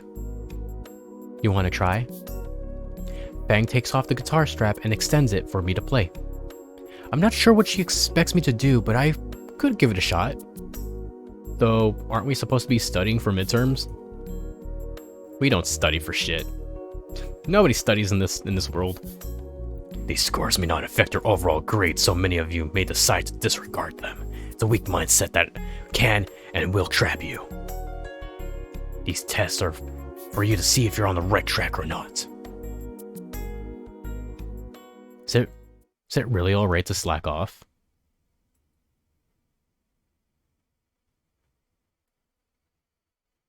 Oh, it's like the ultimate choice. You know what? Just so that Fang can like us more. We'll get to playing. What the hell? Why not? I take the guitar from her hands and put the strap on, letting its weight hang from my shoulder. Fang hands me the pick and I aimlessly strum the guitar, the mess of a noise sounding a far cry from her elegant playing. Well, I tried. Here, like this. Fang grabs another guitar and motions me to copy her hand movements. I try to mimic her hands on the fretboard, but it feels like my fingers are just twisting into pretzels. Not like that, your hands are gonna get cramped as fuck like that. Fang sets her guitar down on a stand and comes over to me.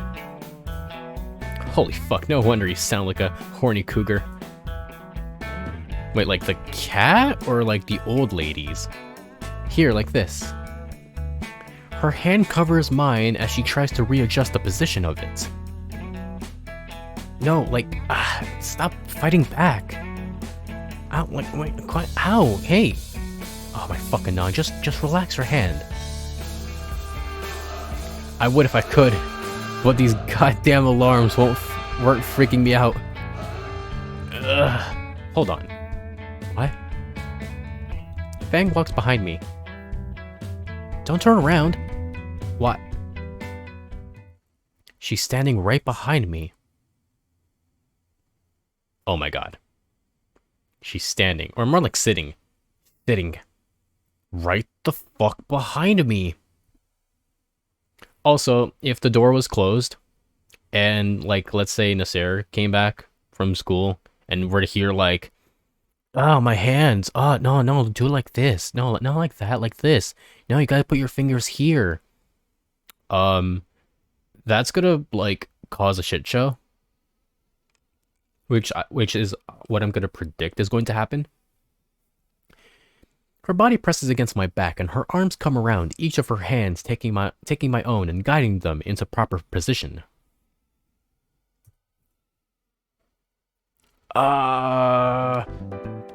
Anon, are you paying attention? Yeah, totally. I hope my voice didn't just crack. Fang's hands move mine along the neck of the guitar. Alright, try these chords. Her finger pressed mine down, holding the strings in an awkward position. Then this. My hands are slid down closer to the base of the neck and too close to my crotch. And then finally this. My fingers are shifted back up to the middle of the fretboard. Try that out, Anon. Fang, let's go. Fang lets go of my sweaty hands. She doesn't move from behind me though. I try and replicate the movements. The first drum sounds not bad. Second note is horrendous, I blame my pants. And the last chord comes out alright-ish. Now do it all together. I repeat the pattern and it comes out all sounding alright-ish. Again. Oh hey, that didn't sound too bad now. You're getting it now. Am I? I have no clue what these chords are. I keep strumming, each time progressively sounding better and better. Now try playing the chords on your own. My own? Thought you were showing me how to play a song. I'm teaching you how to play a guitar, you dork. I reposition my fingers and try something new, producing several more horrid sounds from the instrument. My pinky slides off the fretboard, and when I strum again, a strange look appears in Fang's eyes.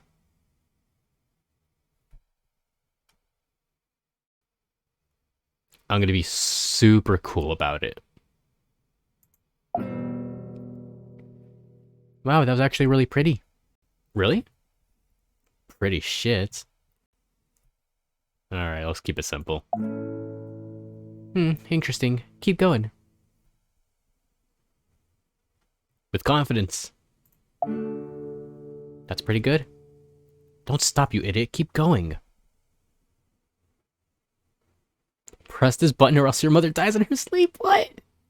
What? I'm sorry. No, that's alright. Mom will understand. I'm trying to impress here. That's not it, but you're getting there. Okay. Keep it simple, with confidence. And I'll press this cause... Oh, come on now, impress me. Oh, okay, alright. Strum with confidence. And random. I like this. Play that one again for me, will you? I oblige, and I repeat notes several times. Fang's tail starts wagging along with my strumming, turning her into a usual metronome. Wait.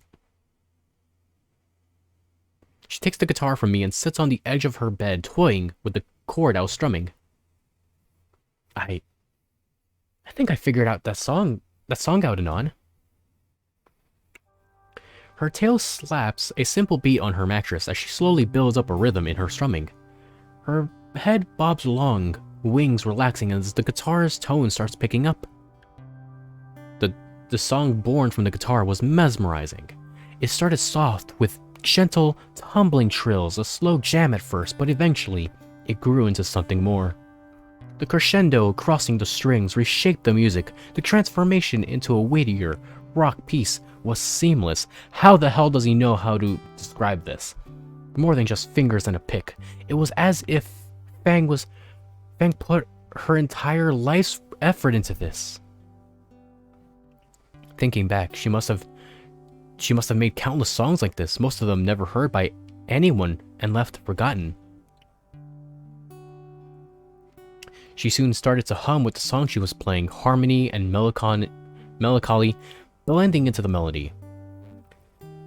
As Fang poured her very being into that instrument with her hands, it dawned on me what this was. A lyricless ballad. An instrumental aria. Musical notes that bore the weight of words she couldn't define, all of which sounded beautiful, melding together into a harsh yet intoxicating piece of dissonant serenity. Eventually, she started to diminuendo, the fading softness of strings and harshness in her humming as she slowly laid the guitar to rest. How do you know all this? The music had stopped, but her own emotions weared on.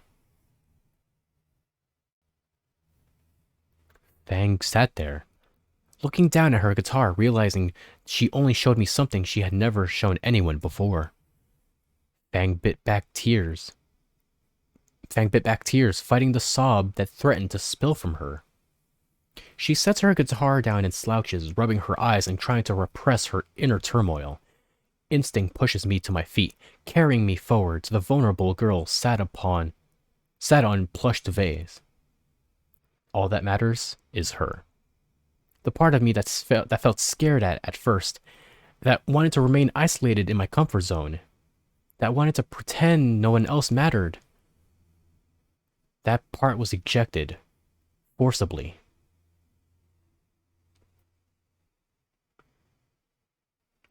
Fang gasps as I wrap my arms around her. Anon. The frailty of her voice makes my heart ache. The song was amazing, Fang. It truly was, because it was her. Her heart and soul were carried within it, her very being. My heartfelt words reached her. The dam burst. She felt like a porcelain doll in my arms. Tears of sorrow and relief stained my shirt and wet my chest. Thank you. Thank you, thank you. Unlike the rooftop, Fang's voice was a meek mumble, broken by hiccups and uneasy breaths. My embrace is soft as I cradle her, soothing her with a slow rocking. We stayed like this, my arms calming the fragile and spent girl. I have no clue how long it lasts, but Fang is able to compose herself with time. I let her move away, choosing to sit next to her on the soft mattress. Her eyes are puffy and red, and once again her makeup has left tracks of orange and black on her cheeks. And once again she shares with me that smile. But this time I can tell exactly what that soft expression means. Relief. God, Anon, that's twice now. My bad. How are you feeling? I don't know. She looks down at the guitar she set aside. I lean over her lap, carefully taking the instrument by its neck and bringing it to my lap. Can you teach me? What? The song, can you teach to me? She looks at the guitar and then me. Her surprise slowly turns to happiness. Sure, I can. Hold up a second. She stands from the bed and goes for another one of her guitars. Along the way, she grabs a shirt off the floor, using it to wipe her face. When she comes back, Fang sits closer than before, our shoulders together. So, for the opener, after what feels like hours of back and forth to learn the guitar, my arms feel like they're about to fall off. Fang is an unexpectedly patient music teacher. She ends up correcting the same mistakes I make over and over with little more than dweeb. I ended up calling it quits halfway through the 20th practice song. By that point, my acoustic screeching turned into something that resembles actual music. You're no stego slash, but not bad for one lesson. I'll take it. Hey, I'll take it. I fucking suck creatively, but if I get okay as my first try, then that's good. Do you? You made that railgun way back when. That was just something I read online. Still managed to make it. Yeah, but it had like instructions and shit. Anything that needs imagination is like, it's like I'm an epileptic with downs. That's okay. Oh, okay, sure. But what about your wordplay? I'm not telling her about my shitposting needs. Not yet. That's the best I could do, I guess. Fang's fingers trace along the strings of her waiting guitar. How about a jam session? Jam session? Not that kind of jam session, fuck. So what's the whole pirate princess thing about?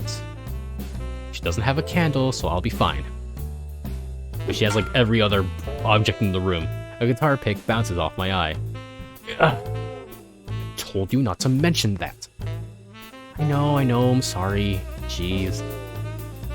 But really though, what's the deal with that? It's just something that I did sometimes. Like what, play pretend? All kids do that. Yeah, but I mean, this was a bit different. When I pretended the world seemed so much better. So I ended up doing it for months at a time. Years even.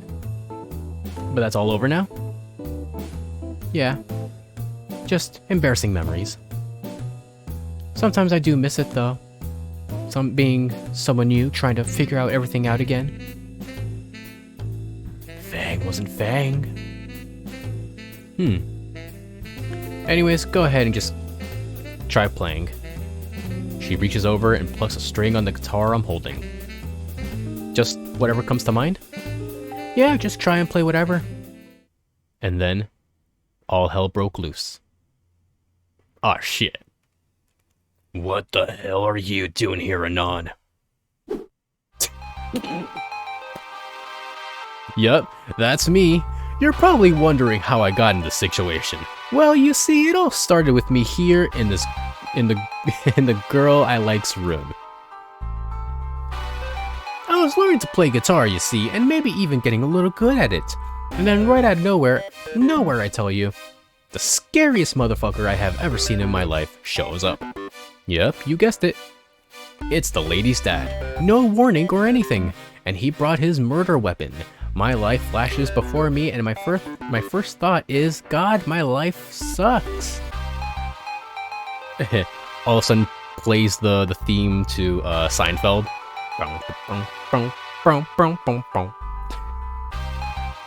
The Fang bits were pretty cool, I guess. I, at least, hope someone deleted my browser history. Anyways, back to the show. Out. Now. Aww. It takes all my strength to prevent my bladder from doing its best Stella impression right about now. I silently head to the door with Judge Dredd to my back, catching a sympathetic glance from Fang on the way out. Walking out the front door, I feel my heart stop as his talon-like nails begin to dig into my shoulder. At that moment, I learned a very important lesson. Tarot claws hurt like crap, man.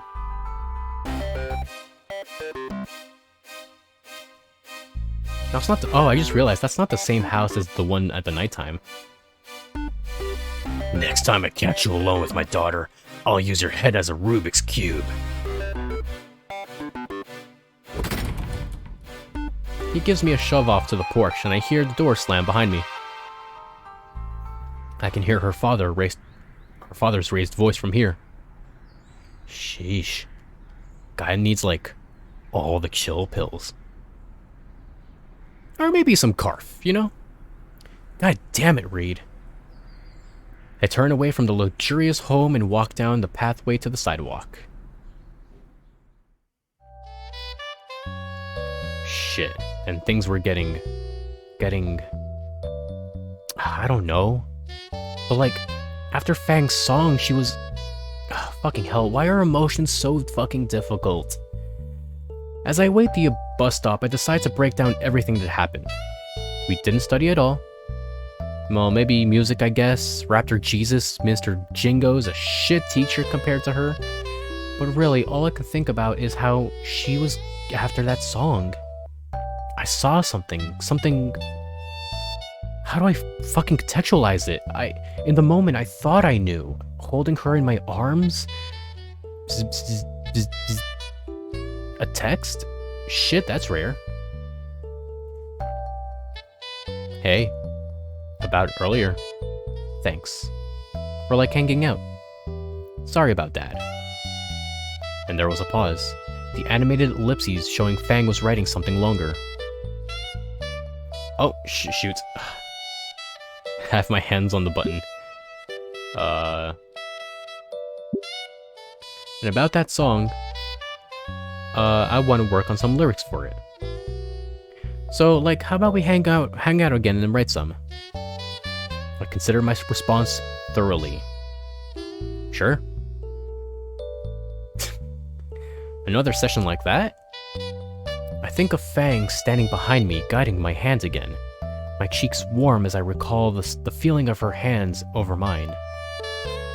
Fuck, I wonder, how does she feel about me? I mean, she's shown me so much of her now, and all the cheek nuzzling, like Nasser and Naomi?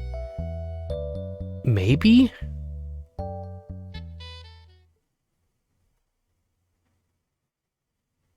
Two weeks later. I'm looking over my final grades for the semester.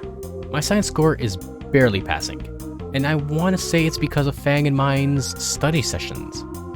Every time we would try to study, it would always become jam sessions or lyric writing. Spending more and more time with her was fun, and seeing this side of her, it makes me feel so lightheaded, like I'm floating on clouds. Although the sheep rope escapes from Fang's dad were starting to leave serious rug burns on my palms. As a bonus, I aced music class. The midterm was a demonstration, and the fact I was able to play guitar even shittily was enough. Fang seemed proud of the fact that I was able to play well enough to get a passing grade, or rather proud of herself that she was that good of a music teacher. Her way of congratulating me was to hip check me right into my locker, only to apologize while laughing her ass off. Actually, the whole ordeal made me remember I had this old music program installed on my computer. It's incredibly outdated, but free is free. Several hours of decade-old tutorials later, and I finally started cobbling together a loosely musical sounding rhythm. I couldn't find a reverb option, so I just overlaid it the same instruments with a lower volume where I wanted it. That's pretty good. People probably won't notice. I'm starting to get why Fang likes doing this sort of thing. It's sort of like the act of creating something and being able to say, I made this? Exporting the file and uploading it to the music site, I await my audience to start amassing before me. See, I already have a comment. Never make anything again, ever. Just a day in the life of an underappreciated artist. Wow, we're getting like personal character development. He's no longer shitposting, he's actually making stuff to put online.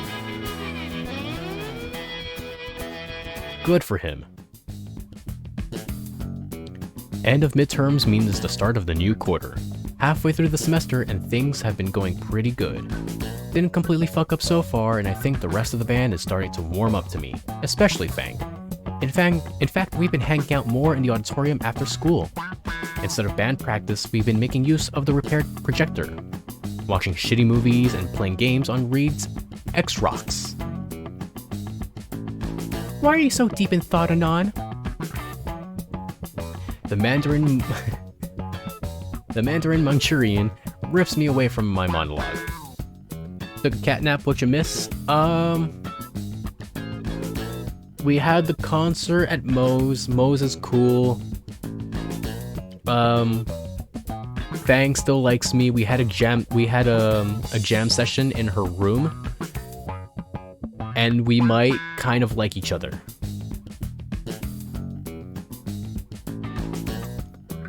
During homeroom, Spears came on the announcement to declare an assembling for the senior class. Or in his own words, asses in those seats now. Naomi has taken the opportunity to walk me through the hallways. What do you want? So I heard you and Fang went on another date the other day. Of course she did. It wasn't a date, we were just hanging out. Just kicking Reed's ass in Rock Ring 3. Please give Mammoth Bone Who's giving Mammoth Bone armor? Do you do anything fun with Nasser lately? Oh, my Nasser just had another track meet. That works. That always works. His high jump form is so perfect, and he looks so dazzling in his track and field uniform, and his physique, and I tune out her as she covers her profusely red nose. The less I think about Nasser's body, the better.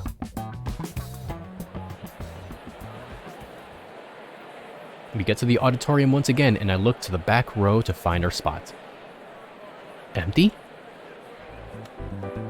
Over here, Anon. Fang and Trish are sitting in the front row. Next to them is Reed huddling behind a cart with a projector he'd fix on it with messing with the cords. Reed is the next spot. Hey, what's the deal? Why are we sitting in the front all of a sudden?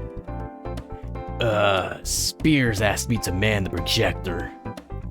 First I was like, say what? And then I was like, yeah man, sure. So here I am. I see. Good story, bro. I take my seat next to Fang. They say why we're here yet? Nope. Since we're seniors, it's probably some stupid pep talk about our futures. I bet it's a fundraiser. I'm like good at selling things and stuff. Of course you are. I'm sure. Actually, I've been meaning to ask, what exactly is CARF? It's short for carfentanil. You don't know, man? It's carfentanil. A wildest stuff a dino can get. Really now. I don't know if I mentioned this last time, but back in college I knew someone that lived in the same like floor as me, like in the same hallway, the same hall. He was super into experimenting drugs. I think at some point he started to take like horse tranquilizers or something. I don't know where he is now. I think he passed. Yeah, no, yeah, he was with us the entire year. I don't know. This just reminded me of that guy. It was used in this war by skinnies a while back. It's a deadly tranquilizing agent. It's only deadly when you make it wrong, man. Well, yeah, it's great stuff if you know how to do it. Fang, have you ever tried any? Once. Woke up hanging upside down from a tree with Naomi's clothes on hugging a fake skeleton. How? See, when I do it, it just makes me a bit dizzy for a few hours. Huh, can I see some? Absolutely not. No. Why not? Because it's gonna super kill you. That stuff is 100 more powerful than a horse tranquilizer. It'll melt your skin. Make your heart burst. I heard a human tried it once and exploded. Yeah, no, like just a single dot, like a grain, like a sand grain will kill you. It's crazy. I saw a photo of it. It's like, here's what it looks like if you take an opioid, fentanyl, and carfentanil, and the difference between fentanyl and carfentanil is so extreme. Alright, yeah, sure. You just don't want to share, I get it. The last of the seniors trickle in and make seats near the front. Eventually, Spears takes the stage. He pauses to make sure everyone's covering their ears before beginning. All right. As you all know, graduation's coming up soon. We're gonna go over that whole process, but first, the student council has a brief presentation to give on the subject. Floor's all yours, Stuco. Spears gestures his hand towards Naomi and Nasser, who show up from behind the stage curtains. The chiffon... all these stupid references. The chiffon, Sarina, brings a wireless microphone to her snout. She begins reciting a well-rehearsed speech in her usual snooty manner. More plastic than person. Why, thank you, Principal Spears. The projector comes to life. Oh, the projector comes to life, displaying a basic slideshow title card reading. Read? How do you know when to move it forward? When she crosses her fingers, check it out. Now this is a very important turning point in your life. Ah, okay, got it. It's one of these. I needed a nap. Yeah, it's the generic, you can do it, you can do anything with your life. As soon as I closed my eyes, I felt a malevolent force looming before me. Somehow I felt like opening my eyes was a bad idea. Keeping them closed was an even worse one.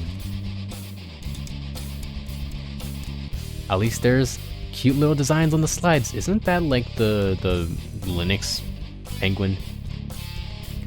There's a little penguin with a graduation cap. There's the school mascot in a party hat. Even has a fogged up window. A lineup of various graduates with a token human at the end for diversity. Typical. Ugh. You all make me enroll here so it fulfills your diversity benefits, isn't it? Bet you guys haven't seen a... No, wait, no, they had Carl. There's some scientists, engineers holding hands. There's the Triceratops holding onto a branch that says hang in there, baby. There's me 2 years ago when I photoshopped myself with an anime. Woo!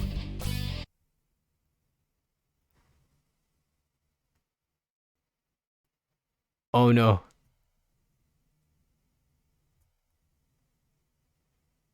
Is the anime girl hot at least? What the fuck? How? Why? The world stopped turning. No one around me is moving, and there's no sound at all. Why is that here? How? I deleted everything. So why the fuck is it there? My body feels like stone as I try to turn to see if anyone else is seeing this. In the end, I can't bring myself to move at all. It doesn't matter. I already feel their endless gazes. I feel lightheaded. This is what it feels like, a lump of lead in the pit of my stomach. There's dark spots forming in my sight. When I finally breathe again, the world restarts. The laughter hits first. The monsters guffaw from behind. That's joined by every other senior in the room. Reed, change the slide. Change it now. I am. More pictures. So many more pictures. Each one more and more embarrassing than the last. Oh god. Shit. There's a loud crash right next to me, and the entire room becomes black. No. Now everyone knows I watch anime. Did I faint? Is this real life? Is this just fantasy? Anon? Still awake, fuck. The lights come back on and my eyes burn. The projector's on the floor. Lens shards scattered all around. The laughter is even louder now. How the fuck? Reed, how the fuck did this happen? Look, I just used the USB Trish said. Oh, there you go. Trish? Why would Trish... Trish wasn't in her seat. In the corner of my eye, I noticed someone running for the entrance. It's Trish. She's making a mad sprint for the door. Stop her. She continues dashing towards the exit, and right into Spears' hand. Literally. His baseball mitt of a hand covers the... Oh, that bitch! Oh! The car covers her face entirely. Even lifts her up. Her face! One hand! Ooh! Hey, Drinks Glue! Hey, thank you for the raid, man. How are ya? Oh, you guys are made it in great time. So everyone in the world has found out my secret that I watch anime. All of you get your asses back to your seats. Spears motions for me to follow him, but I feel paralyzed by everything. Oh, I bury my face in my hands and just groan. So yeah, what's up, Drinks Glue? What were you guys doing? This is rock bottom all over again. Fang tugs at my arm, trying to get me to follow. At least none of the photoshopped anime girls are lolis. That's true. That's true. At least the girl looked of age. Debatably. My dog, what's the move? So yeah, I'm trying to finish Snoot Game right now. I think we're almost done. And yeah, just chilling. I just can't find the energy to move anything right now. Fang frantically looks around the hysterical crowd, trying to come up with something. Eventually, I feel Fang put her arm over my shoulder as she tries to get me to stand. She drapes her wings across my back, creating a barrier between me and everyone else. Oh, it's so bad. They're all still heckling. Without saying a word, she leads me out the side door towards the principal's office. I guess he had this coming to him, honestly, since he kind of shat on the band on the first day. What the fuck just happened? Hey, how is this happening to me? You gonna be alright? How did Trish find those dumb photos? Those pictures? Look, just don't listen to those pricks, Anon. Was Reed in on it? All of them dumbasses. He couldn't be. What would he gain from something like this? What if Reed was the ultimate mastermind of it all? Like he was also a pothead, but like he knew everything. Like this will all blow over. What would Trish gain from something like this? Trish has a lot to gain from this. Because it'll mean me. There's a chance that I would leave, and she would have her best friend all to herself again. Like, none of them talk about our shitty concert. I know she doesn't like me, but this? And that was like a fucking month ago. Oh, this is fucked. I'm going to rip her stupid horns off and give her a couple new holes to breathe with. It'll be all good, Anon. Think Fang's dad had a thing going on with the golf clubs. See if he can give me a couple of pointers. Just need some time to forget it happened. The squeak of sneakers catches my attention, and I turn to see Reed approaching us down the hall. Reed? I thought Spear sent everyone back to class. Can't just sit in class with all my hombres, or just going through some pretty heavy stuff, you know. Got something I need to get off my chest anyways. What? Bit busy dealing with being doxxed here? I'm being doxxed. People know my address now. People know my anime. Wait, get what off your chest? Were you in on it? Fang's questioning glare makes Reed shudder. Wait, no, don't get the wrong idea, man. Reed, how did this happen? No, it went more like, I was getting the projector set up earlier, right? Something was wrong with the lens and I didn't have enough time. So I asked Trish to get the thing from Naomi. I guess she must have, changed the slides before giving it to me? And you didn't think to check? Read the flates. Come on, man, I can't think that far along. Damn it, Reed. Look, man, Trish isn't a bad person. Sure has a funny way of showing it. Dude, I know you're still hurting from what she did, but yeah, what could have possibly given that away? Bro, let me finish. Reed's raised voice takes a wind out of my lungs. That's the first time I've ever heard him raise his voice. Trish messed up pretty bad, bro. Like massively, like hugely messed up. Not gonna argue with that. She abused my trust too, dude. When she gave me the presentation from Naomi, I didn't think she'd do anything like that. But did you ever consider why? Cause she's 2-bit. Reed sighs again, with a noticeable lack of smoke surrounding him. Dude, you and Trish have always been at each other's throats. But like, why even? I open my mouth to answer, but I cannot find the words, or the reason. Did you ever stop to consider why Trish always gives you a hard time? Cause I'm with Fang all the time. I'm pretty much replacing her as a friend. Not really. Another sigh, this time with an expectant look from Reed. Did you ever even try, bro? No. And that's the problem, dude. Reed has a pained expression on his face, and a quick glance shows Fang's is even worse. Like, I know it sucks, Trish tricked me and all too, and that hurts, you know? But maybe try and think why Trish did this, alright, bro?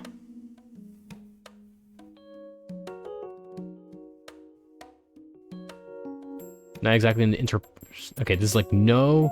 This is no. I guess, Reed, you have a point. Trish can burn in hell for all I care. 3 months. 3 months from graduation and you pull a stunt like this. Spears' stern voice grilling Trish in his office rips me from my thoughts. Good. She deserves it. I've half a mind to the campus security escort you out of here and send you to Reef City continuation. Fang and Reed both hiss at that. The fuck does that mean? Is that like juvie? You have 5 minutes to explain why I shouldn't do that right now. I couldn't hear Trish's full response through the door, but she was obviously crying. After what she did? Fang leaned in and trying to listen through the door to hear what the bitch was saying. Because of her arms, I was pulled closer too. I heard the troll-ups whimpering and wanted nothing more than to really make her cry. All his fault. My fault. I fucking did nothing to that purple pole smoker. What does that mean? Like she smokes? Didn't know what else I could do. Not fucking show half the school the cringiest thing I ever done and commit whatever amounts to character assassination. Come on. She's getting expelled for anime girls. I don't think it's that. I think it's like she listen, Spears takes everything very seriously. This was his presentation. Not some asshole from the sticks. But yeah, anime is serious. It's a crime. I guess. I'll show her some fucking sticks. Driving Fang away. Okay, yeah, there we go. What? What does Fang have to do with any of this? She wasn't the one bitching about everything every damn thing I do. I glance over to Fang, whose expression seems even worse now. Looking at her this way makes a part of me feel even shittier. Like I did cause this. Fuck Trish though, she's been an ass to me from the beginning. Anon, will you please step into my office? Spears' voice shocks me from my eavesdropping. What am I supposed to say to Trish? Fang tries to give a reassuring smile, but it's so fragile, like this is her fault and not that backstabbing bitch. Reed gives a silent nod. No thumbs up this time. If that was you, though, you'd laugh your ass off, of course. Cause it's always fun to laugh at anime. Oh, but I think it's more embarrassing the fact that I think it showed him having a waifu. That's somewhat embarrassing. I enter Spears' office and my eyes are immediately drawn to Trish sitting in front of his desk, surrounded by crumpled up tissues. Trish, is there anything you would like to tell Anon?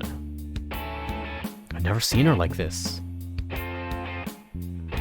It's all your fault. Who are you to come here and take Fang away? You're just some nobody from the middle of nowhere who only cares about yourself. I helped pull Fang out of their shell and made her a social pariah in the process. Oh, it made her a social pariah in the process, that's me. My band was doing great before you came here. I set up the only successful show like... I made the only show that people like happen. And then you showed up and start manipulating people. Because you're a selfish control freak. Okay, we're projecting here. Everything has to revolve around you. Okay, we're super projecting here. Fang and Reed and me were supposed to make it to the top, and then you stole everything from me because you didn't understand us. No one understands us. Trish is cut off by a horrid sob, her head falling into hands and new tears spilling from her eyes. Yeah, the Trish sprites are actually very good. Like she's very expressionable.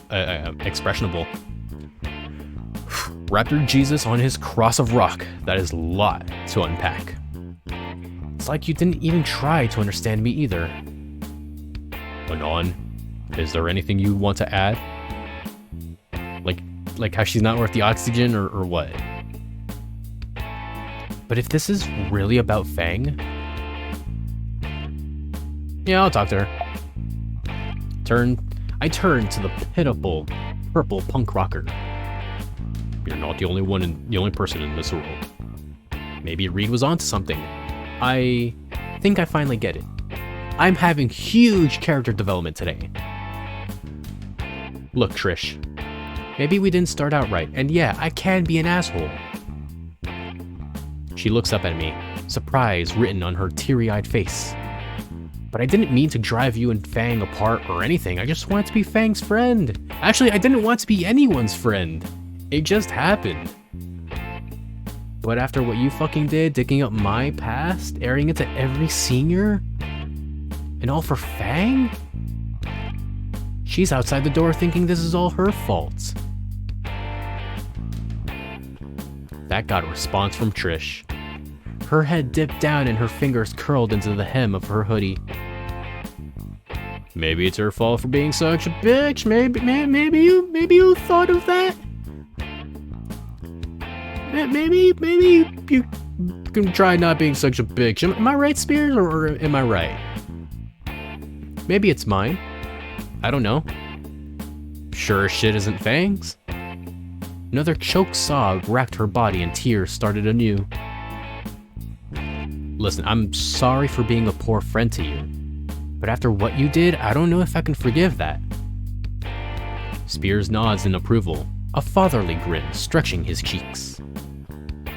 That was well said, son. You've come a long way since your first day. You can leave. Take the rest of the day if you need it. Really? Really? I get a half day? Just because people saw me with anime? That's sick. I rise from the chair and make for the door. But I'm stopped by what Trish just smuttered. It's my fault. Sorry. We should tell that to Fang. Right before I clamp my hand on the doorknob, Spears speaks up. Oh, and Anon, don't think I didn't notice. Uh-oh. I slowly turn back to him.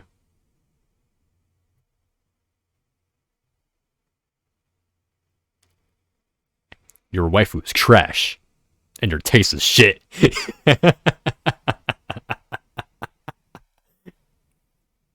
Yes! Spears watches anime too. Oh shit. If you watched Dragon Ball, none of this would have happened. You're super right. Also, I think we never talked about Toriyama on the stream. Rip Toriyama. Like, absolute rip.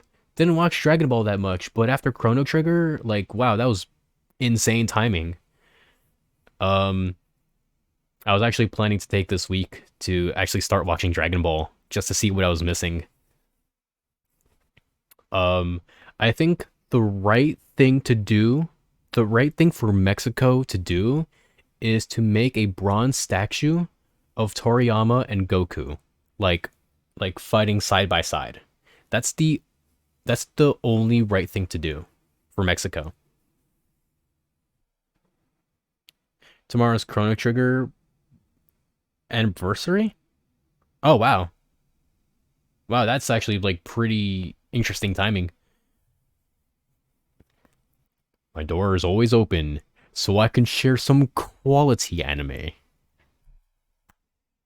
Oh my god. Oh my god, I'm being schooled by the principal on anime. Yo, what is happening? Some pristine anime. What? Oh, I heard about the cartels calling the ceasefire. Crime has gone down the past few days because of Toriyama. That's amazing. I think I reposted it or I liked the tweet, but the El Salvadorian government declared a did a declaration of like it for Toriyama. Like that's crazy. Actual governments are like, okay, let's make this a holiday now for Toriyama. I open the door to see Fang again, expression complex, leaning against the door's frame.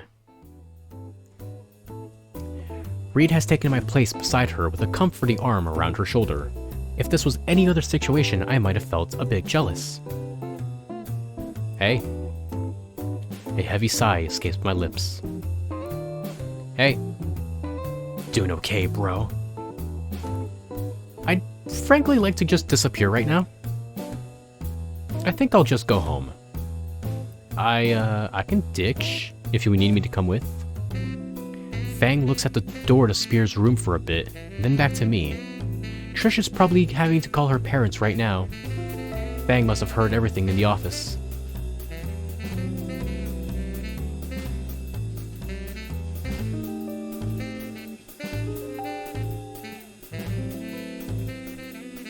Yeah, you know what? Screw it. Let's be nice to Trish. Like about time, right? You worried about her too? Fang turns her head down to her shoes. How can I not tell something like this was happening? You know it's not your fault, right? Doesn't mean I don't feel guilty about it. She picks up her head and looks me in the eye. We should leave. You probably don't want to see her when she gets out. Actually, I think we should wait. Like, looks like you have something to say to her.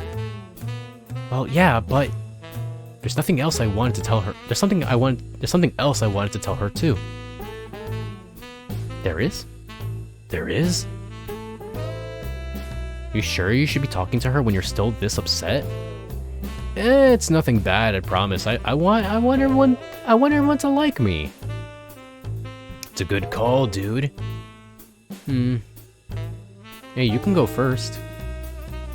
Fang gives a small nod, and the three of us slide down the wall into the sitting positions.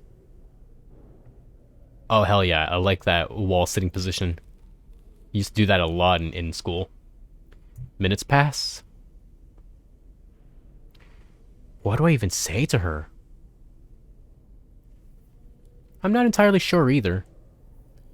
Reed awkwardly toys with his tail in silence, suddenly a lot less contemplative than before. The clasped hands around my knees started to leave red marks on each other. I can't find the energy to shift them. Aeons later, Trish emerges from the office. Her tears have become shiny trails reflecting the sterile light of the hallway. Hesitantly, Fang gets up to speak with her. Oh yeah, I was considering for a second for I'm going back to Toriyama. I was like very much considering pushing Dragon Quest 11 to be like the next thing out of respect. But I don't know. We'll see.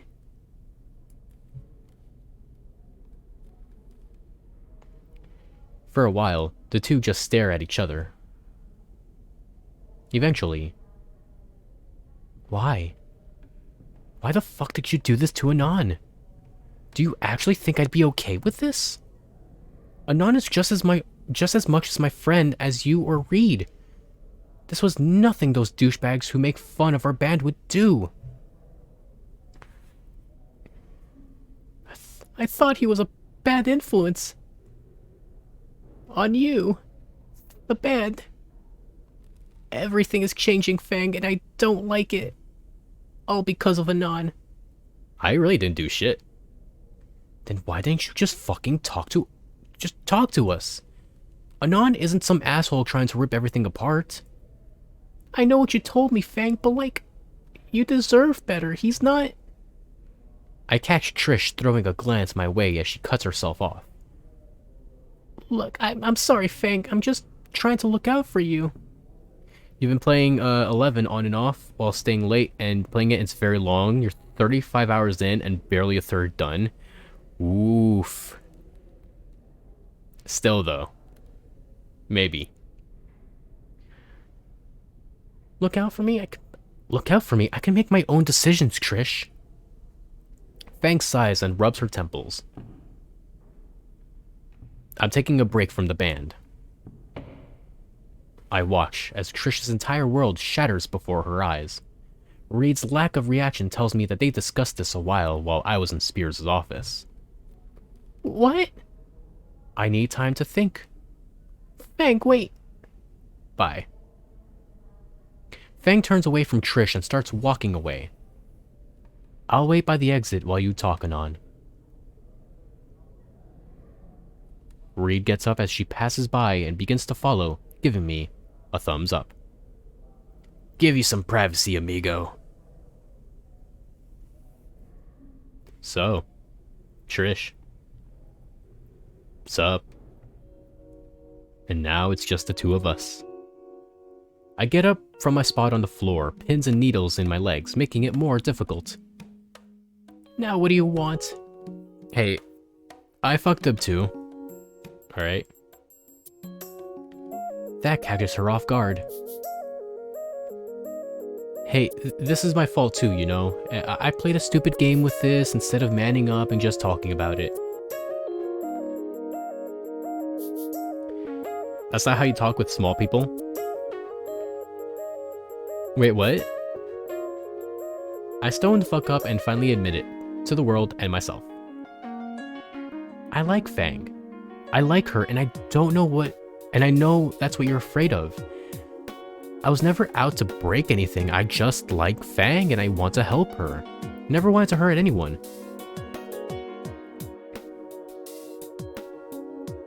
He was sitting on the floor while talking to Trish. Oh, was he? I thought he got up. Trish's eyes glaze over and stare at something in the distance, as if all were her worst fears come true. I guess, in a way, they did today. Okay, I'm done, Trish. I'm not gonna fight you. I'm not gonna fight with you over this. I won't fuck with you, you won't fuck with me. I'm going home. I turn away from Trish as she buries her head in her hands again. Part of me wonders if she'll use that against me, but right now, it just feels good to get it out of my system.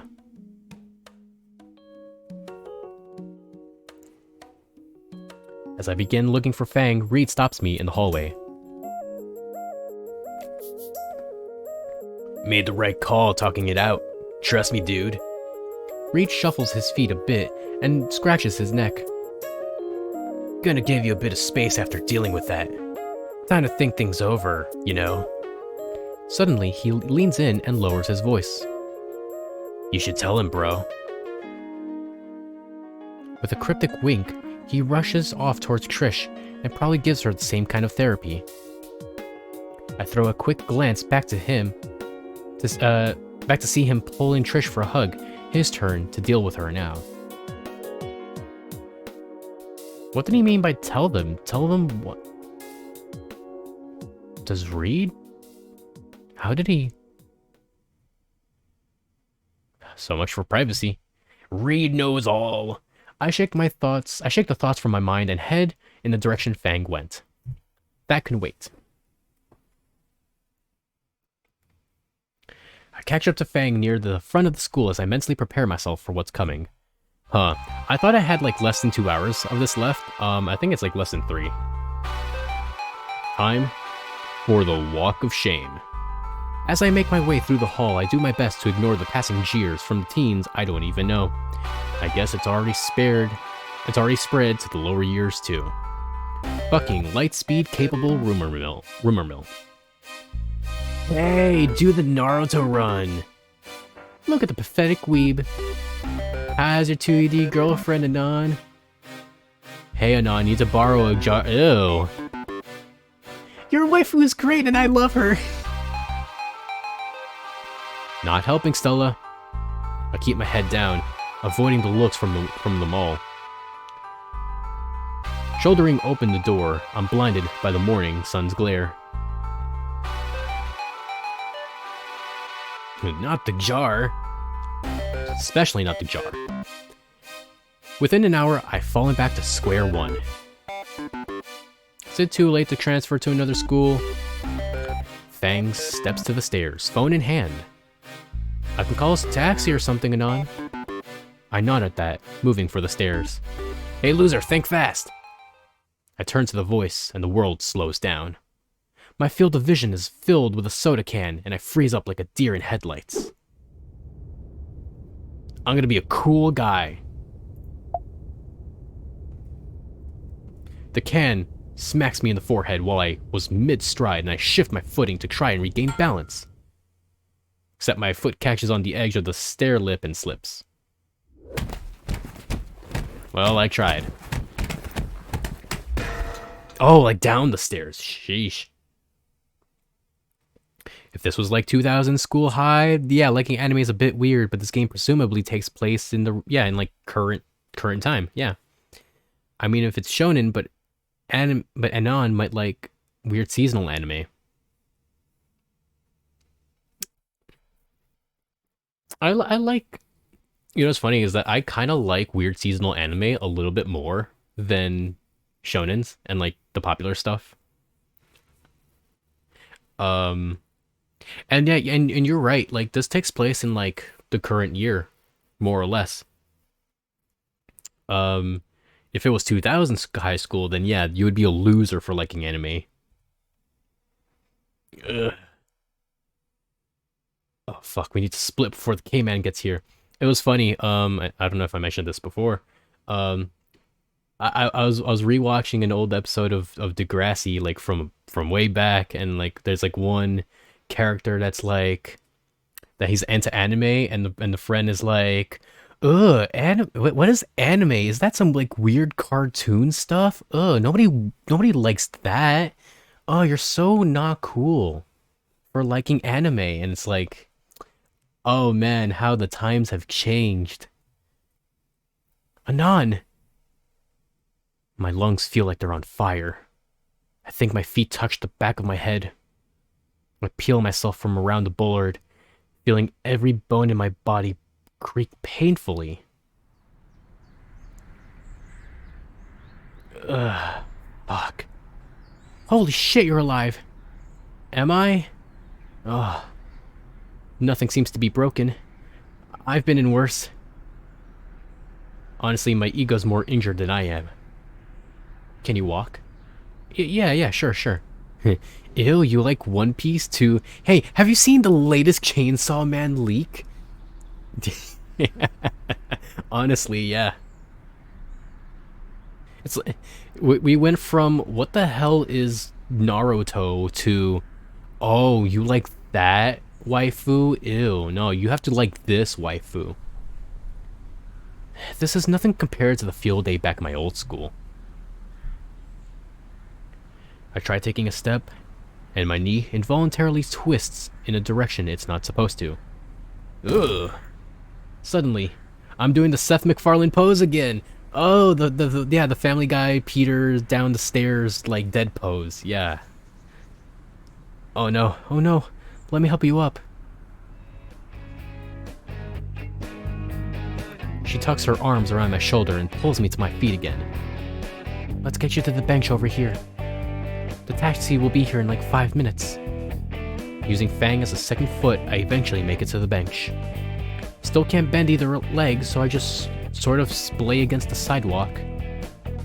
Fang sits on either end and starts digging through her pockets. How are you gonna get into the taxi in this state? I think I heard somewhere that nicotine relieves a bit of pain. Yeah, I could use a smoke right about now. So now I'm going to die of a brain injury? Not sure. Maybe. Bang retrieves one of the cigarettes from the crumpled pack and sparks it to life with her pink lighter. She takes the first straw and hands it to me. I inhale slowly, my chest aching as my lungs fill with wonderfully numbing nicotine. The minty taste and cool sensation settling over my skin does help to relax my painfully tense muscles. That's right. This game has been sponsored and the stream sponsored to you by Newport cigarettes. Minty. No, it's not. No. Before I knew it, the cigarette in my fingers is nothing like a smoldering filter. Never smoked before, by the way. Looks like a ride's here. A grimy beater of a taxi pulls up to the curb, driven by an equally grimy velociraptor. Clearly one of the 3 left operating in the city. Fang helps me to my feet over the cab and opening the door so I can shamble in. I'm sorry, who the hell are you? Shit, kid. Looks like you got into a fight with a steamroller and lost. Now where are you kids hanging out on school day? Maybe the hospital? Home. Sure thing, kid. Got the address? 237 South St. Hammond Street. Driver sucks in a breath through his teeth. Skin Row, well, I could take you as far as the edge of the neighborhood. Deal? Yeah, whatever. Just take me home. The cab speeds off away from the school. I still can't believe that Trish would do something like that. Really? I feel like that would be something she could do. The cab driver lets out a laugh. You got your ass handed to you by a girl, didn't you? I don't bother responding while Fang kicks the back of his seat. Yeah, didn't want to tip much anyway. Why doesn't the driver want to drive all the way back to your place? Can't be all that bad, right? That reminds me. Hey, hold this for me. I toss my pocket knife into Fang's lap. She looks at me with a nervous smile like she expects a punchline. Oh? Joking, kinda. Haven't needed to shiv someone yet.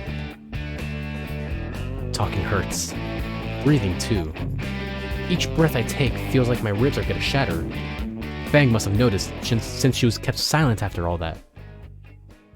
Alrighty, end of the line. That'll be $15 even. There's still a few blocks we gotta walk. Oh, that sucks. I managed to limp out of the car, and Fang drops a few crumbled bills in her seat and slams the door behind her. The car peels out and disappears around the corner. Well, no place to go but home. This is like a pretty nice, sidewalk area. Wait, you still can't walk, right? I could probably make it a good 50 yards. Come on, give me your shoulder. No, don't worry about it. Ignoring my protests, Fang wraps my arm around her back for support. Where are we going? First turn is right up here. Wait, Fang's coming over to my place? She's coming over to my place. Fang's coming over to my place. I don't want to see her how I live. Crap, did I leave Saturnia on? Ugh. Come on, let me get my key. I awkwardly fish around for it in my pocket, hand weighed down by some cheap first aid stuff from the nearby liquor store. Hey, this stuff wasn't shut up. Open the door. I finally managed to find my key wedged between my leg and pocket. Fang takes the key from me and opens the door before I can think to throw it out the window, broken window nearby. Well, no turning back now. Welcome to Casa del Shithole, occupancy a miserable weeb. Raptor Jesus, throw me a bone at least. There's no dirty dishes stacked in the sink. That's good. The trash is mostly empty save for a discarded box of cereal. That's fine. And my monitor is not displaying something Saturnia related. That's fine. The entrance isn't big enough for both Fang and I, so I leave her supporting shoulder and limp my way to the twin-size mattress on the floor. It's so tempting to just drop face first like usual, but I don't think I'd survive the shock of the fall. Nice place? You don't have to stay. I just want to curl up in bed and sleep my sorrows away. Anon, it's like 10 in the morning.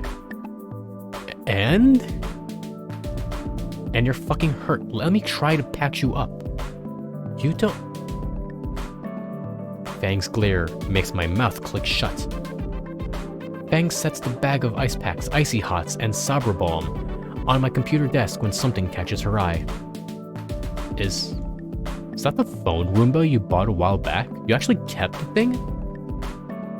Fang is standing over the shoebox I've been using to hold my pet. I put in a few wooden blocks for it to bump around. Yeah, can you go ahead and feed him for me? Oh, it has to be fed? With this box of cornflakes?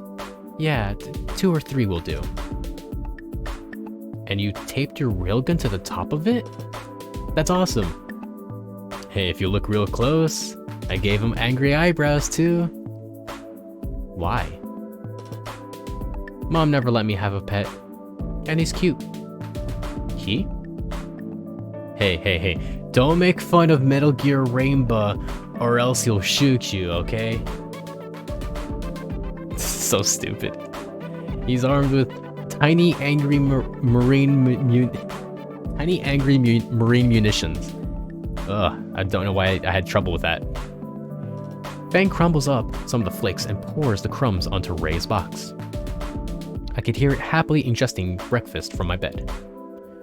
You're such a dweeb, Anon. There's no heat in her words. Fang turns to me, the small tub of disgusting green stuff in hand. not digesting. Alright, let me see where you're hurt, Anon. No, wait, fuck. Now. Shit, when did Fang learn the patented mom glare? Take off your shirt. Wait, what? Take it off or I'll cut it off with your knife. Fine. I step into my tiny shower stall and turn on the water.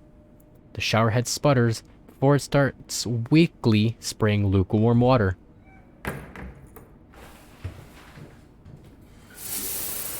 Huh, didn't think it would be this long, honestly. The temperature of the water doesn't help the tension in my muscles or the bruises marring my skin. Yikes. I stretch around and see the massive blotches of purple and black splattered across my torso. Each contusion is hot to the touch under my fingers and the pain is intense. The worst is across my chest where the bullet hit me. We're like getting to the point where I'm like doing more reading than I ever had with the Fallout Equestria. I eventually get finished examining my wicked wounds and step out of the bathroom. Fang is on her phone doing Raptor Jesus knows what. Fang then pats the bed. Come here. I walk over and lie down on my stomach.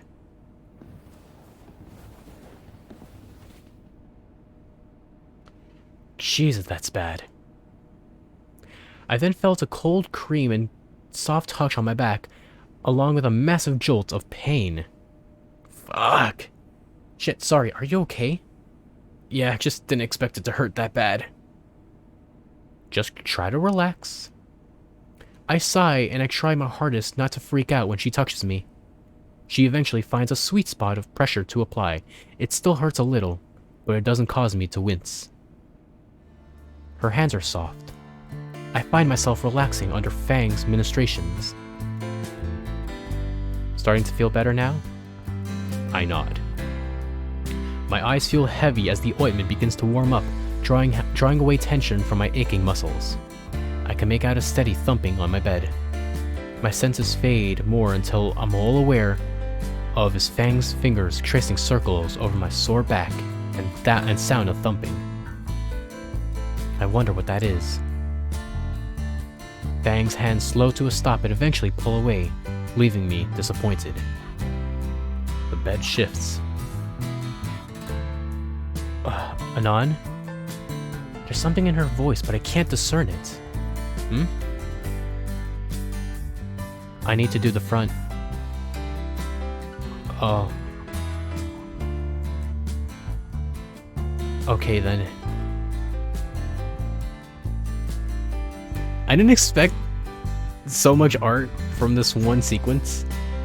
I rolled over to my back. So much art in this one sequence, holy crap. And I find myself face to beak with her. Dangerously close. I could feel her breath on my lips and I blush. It never even occurred to me that I could apply the ointment on myself. She knew that too, I bet. I want to look aside, turn my face away to hide the growing blush. But I can't. I'm entranced looking into Fang's warm amber eyes. Millions of words flash through my head as I try to find something to say. Fang is looking right back, eyes that gleam to glow with what little sunlight filling the room stared into mine. I wonder. I hope. Do you like me, Fang?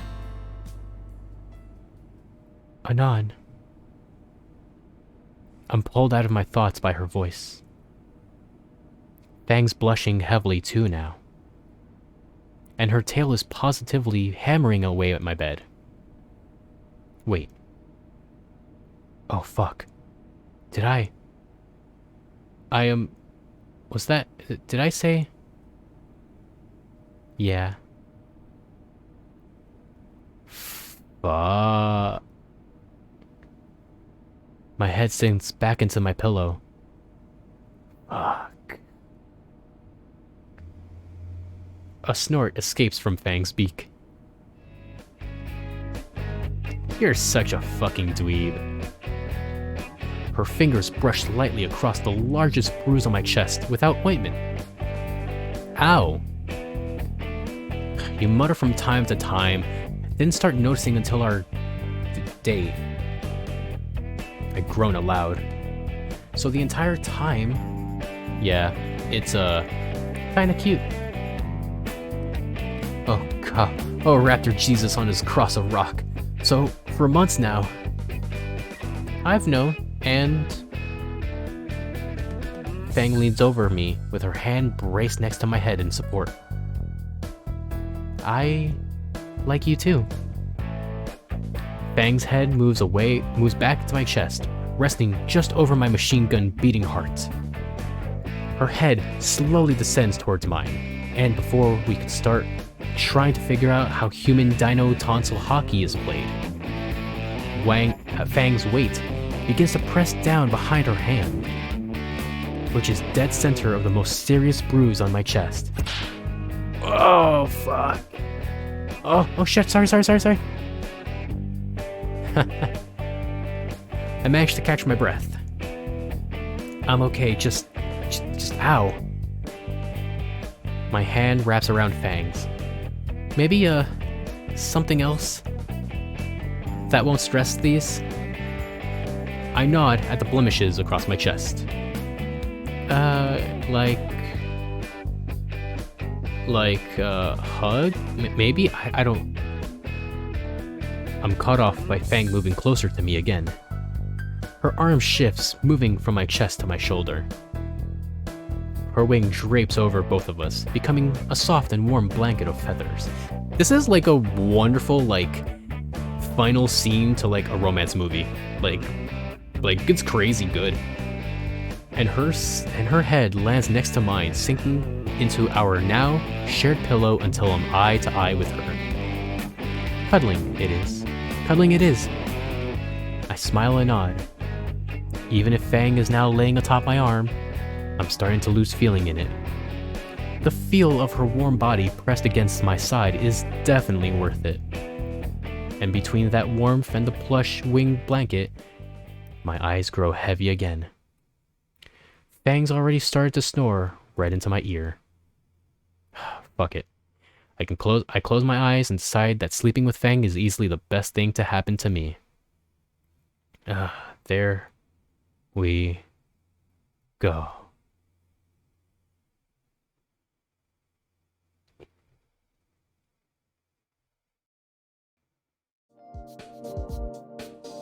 The next day, I was about ready to get to school when Fang stopped me at the door. I told her I felt fine, but when I crumbled after, she poked my ribcage and I decided she had a compelling argument to stay. Fang and I ended up just watching movies and playing X-Rocks all day. I don't think I've ever seen Fang this morose though. Don't want to pry too much even if we're dating now. Although, I have a distinct hunch it's related to the band and Trish. Today, though, I bit my tongue through Fang's chest poke test, and she let me go. I know she'd stayed the day before to keep an eye on me, but she didn't. But she still didn't want to go today. I made her promise not to start preening again before I left. I know picking up her missed homework will cheer her up right now. And now that I finally have some time to myself, I can properly address something I've been meaning to. The alarms. Ahem. A girl is staying in my house. How did this happen? How did I go from never being in a relationship to having a chick sleep over in less than 2 days? Oh, fuck, if anyone finds out? Fang's father, Nasser, Trish, all collectively splattering me on a wall. It's not like I can ask for advice either. The only people I can ask are all hopelessly single and probably living off government benefits. Redditors? My heartbeat doing Fang's chest poke test from the inside is a good indicator I need to calm the fuck down. Just get through today and check out some romance manga on the way home. Oh, he likes shoujos. School is as rowdy as ever. Somehow, nobody confronts me about the events of 2 days ago. Man, the people here move on fast. Maybe I should take the side route. Getting bumped would probably feel like getting gored. It's a roundabout way to reach my locker, but I got plenty of time. Oh, there you are. I turned to see Nasser pushing through the crowd of students towards me.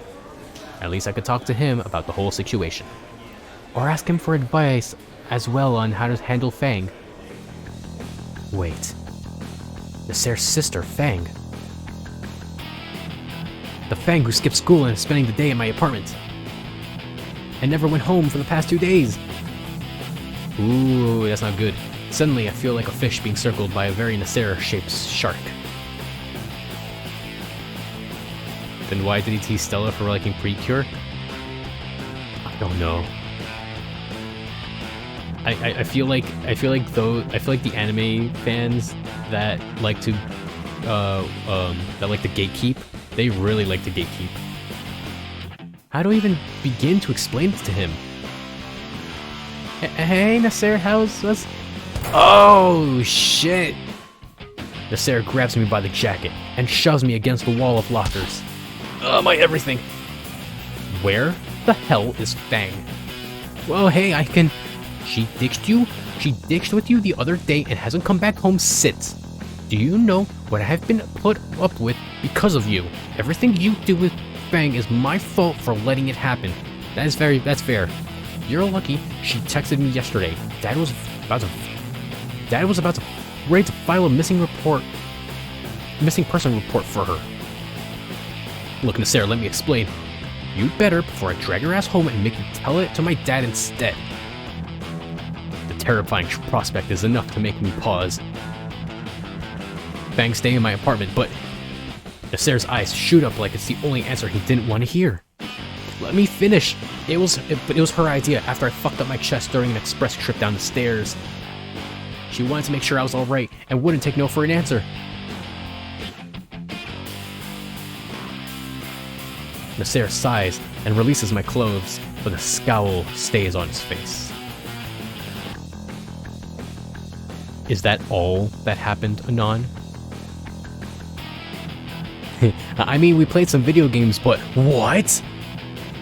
Back to the locker with you. Is that all that happened? I don't think. We didn't do anything. If that's what you mean. I swear, she couldn't even kiss me because of the stupid bruise. What? Oh god, I'm getting shoved into the locker again. I hiss in pain as Nasser's fists press me against the locker. Why would Fang kiss you? Anon, I swear to Raptor Jesus. I told Fang I like her. Shit, I said that out loud, didn't I? The recoil. Ugh. Nasser freezes, and the color drains from his face. He then shoves me back into the lockers as hard as he can. Fuck! A few students start turning their heads. Nasser is still frozen in place, staring at his outstretched hands with a 1,000-yard stare. Hey, isn't that the track team leader? He's beating up that loser from the presentation, right? Oh, that's hilarious. Oh, that's so bad. I could visibly see Nasser's thoughts process on his face as he finally comprehends our current situation. Nasser, stop it! Stop going through all the sprites. No, I.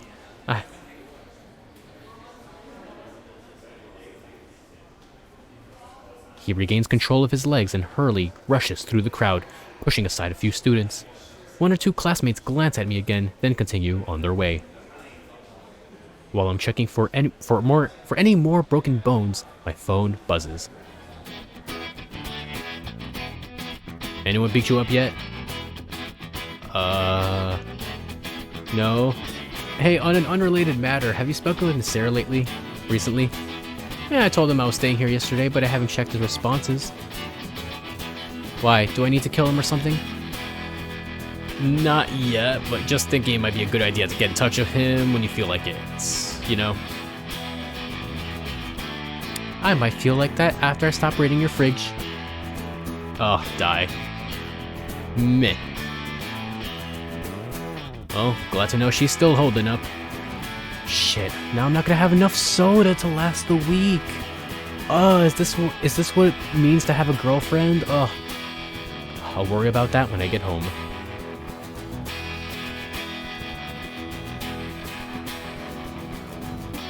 Today needs to end. Now. I have a backpack full of missed assignments, including Mr. Stutsky's essay on the history of typefaces. Who the fuck cares about typefaces? Worst samurai English teacher ever. As if there are other samurai English teachers. My ribs are burning as I heave a sigh. At least I can go home now. Where my hot tarot GF is waiting. Big titty goth girl Tetro Gia. My hot Tetro girlfriend who may or may not be having a mental breakdown in my apartment. I have no idea what to do with a fucking girlfriend. All of those hours of dating simulators have not adequately simulated dating in the least. Who would have thought? Just as I exit the main doors of Volcano High, my phone buzzes against one particularly bad bruise on my leg. Fingers crossed it's Fang. We need to talk. Meet me in the auditorium.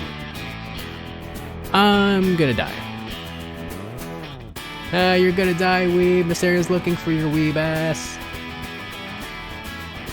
Best to get over it right now. I meander my way to the school's auditorium. Man, this is going on for a bit. I thought I'd be done. Some of the lights are off when I get there, but I can make out Nasser's outline among the front row seats. He doesn't turn to look at me or when I enter or walk down the aisle. You wanted to talk to me? I can see the gears in his head turning, but his expression is telling me he doesn't exactly know what he wants to do. I'll keep my distance, just in case. Why'd you call me here? Just shut up. Just let me think. He sighs and turns to me. I shouldn't have pushed you earlier. Sorry, it was a moment of weakness. Don't worry about it. I could take a hit or two, as you can tell. He silently nods. Yeah, man, sure. He nervously chuckles. At least you're not being a doormat anymore. That's pretty cool. Look, Anon. When you told me Fang could kiss you because you told her feelings, I can't really describe it. Don't take it the wrong way, but my mind just screamed at me worst case scenario. Is it because I'm human? Is it? Just picture the fucked up... Hey, Anon, this is serious. Alright, so much for the brevity. I'm trying not to make this worse than it already is. Look, man, I was thinking only of myself. I wasn't being understanding, and I just unloaded it all on you. So, no hard feelings? You and Fang like each other, and then that's not my problem. Alright, you're a nice guy, really. If she's happy, then I'm happy, right? I just want to know if she can forgive me for being harsh on you. Like, I feel like it's one of those things she hit me for, right? Nasser smiled. Could best be called fragile. Wouldn't worry about it much. Wouldn't worry about it too much right now. She's under a lot of pressure. Did something happen to her? Because of the stunt Trish pulled. She broke off with her and her band. Now she's refusing to leave my place out of fear and stress. I'm honestly feeling out of my depth here. There's really nothing else I could do except be there for her. You're in a much better position to help her. You know, you're her brother and all, you know? That makes sense, right? I am their brother, but, well, it's complicated, you know that? I suck at helping her. Remember earlier this year, that concert? She told me to kill myself, and the next day Trish came out lashing at me, telling me how my own sibling feels about me, how she'd be better off if I didn't exist. And now you're telling me she's having a mental breakdown, which I didn't know. Hell, even Reed tells me how she's doing sometimes.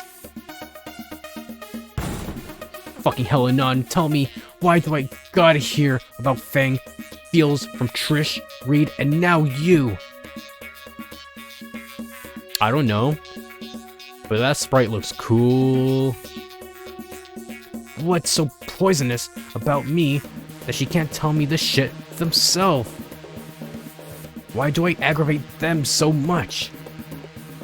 Dude. Just shut up for a second, man. Oh, God. I'm not doing anything. This is all your, like, personal struggles. I can only watch as Nasser breaks down in front of me, his hands on his head, in emotional turmoil. Wow, we're getting a lot of new sprites today. What did I ever do to her? Man, where did it all go wrong? do you remember your life like 4 or 5 years ago? I'd rather not. Things were simpler then, though. It was fine. We hang out. We had movie nights. She'd bring her friends. We all get along. Somewhere in there, shit just changed. Everyone just started talking about her herbivores. Everyone started talking about herbivores, genders, and other shit. Didn't think of fighting Fang for it, but then she changed her name. Started this whole non-binary deal. Oh, we're gonna go back to this, aren't we? The pronoun thing just took a while to get used to. I was happy for her at first, going along because I didn't want to step on her toes. I thought she'd be happier, but she only got more and more miserable and distant. I tried helping her and everything. Everything would just get more insufferable every time. At some point, Trish would just talk to me for her, and then she became unbearable to talk to too. Trish? Trish's not a bad girl, Anon, but goddamn if she didn't inculcate me in Fang's head all the wrong things. Well, Fang needs you to now start pulling the right things in her head again. Please help her. Come on, be a bro. You are a bro for me, be a bro for her, for them. Anon, go away. I want to be alone for a second. What do I tell Fang when I get home? Just go. I sigh, taking one last look at Nasser as he sat motionless in the barely lit auditorium. Between Nasser not being any help and my injuries, my walk home feels like agony. Ugh. My knee is back to not liking it when I bend it too much, and I'm taking careful breaths again. He was still upset when I left.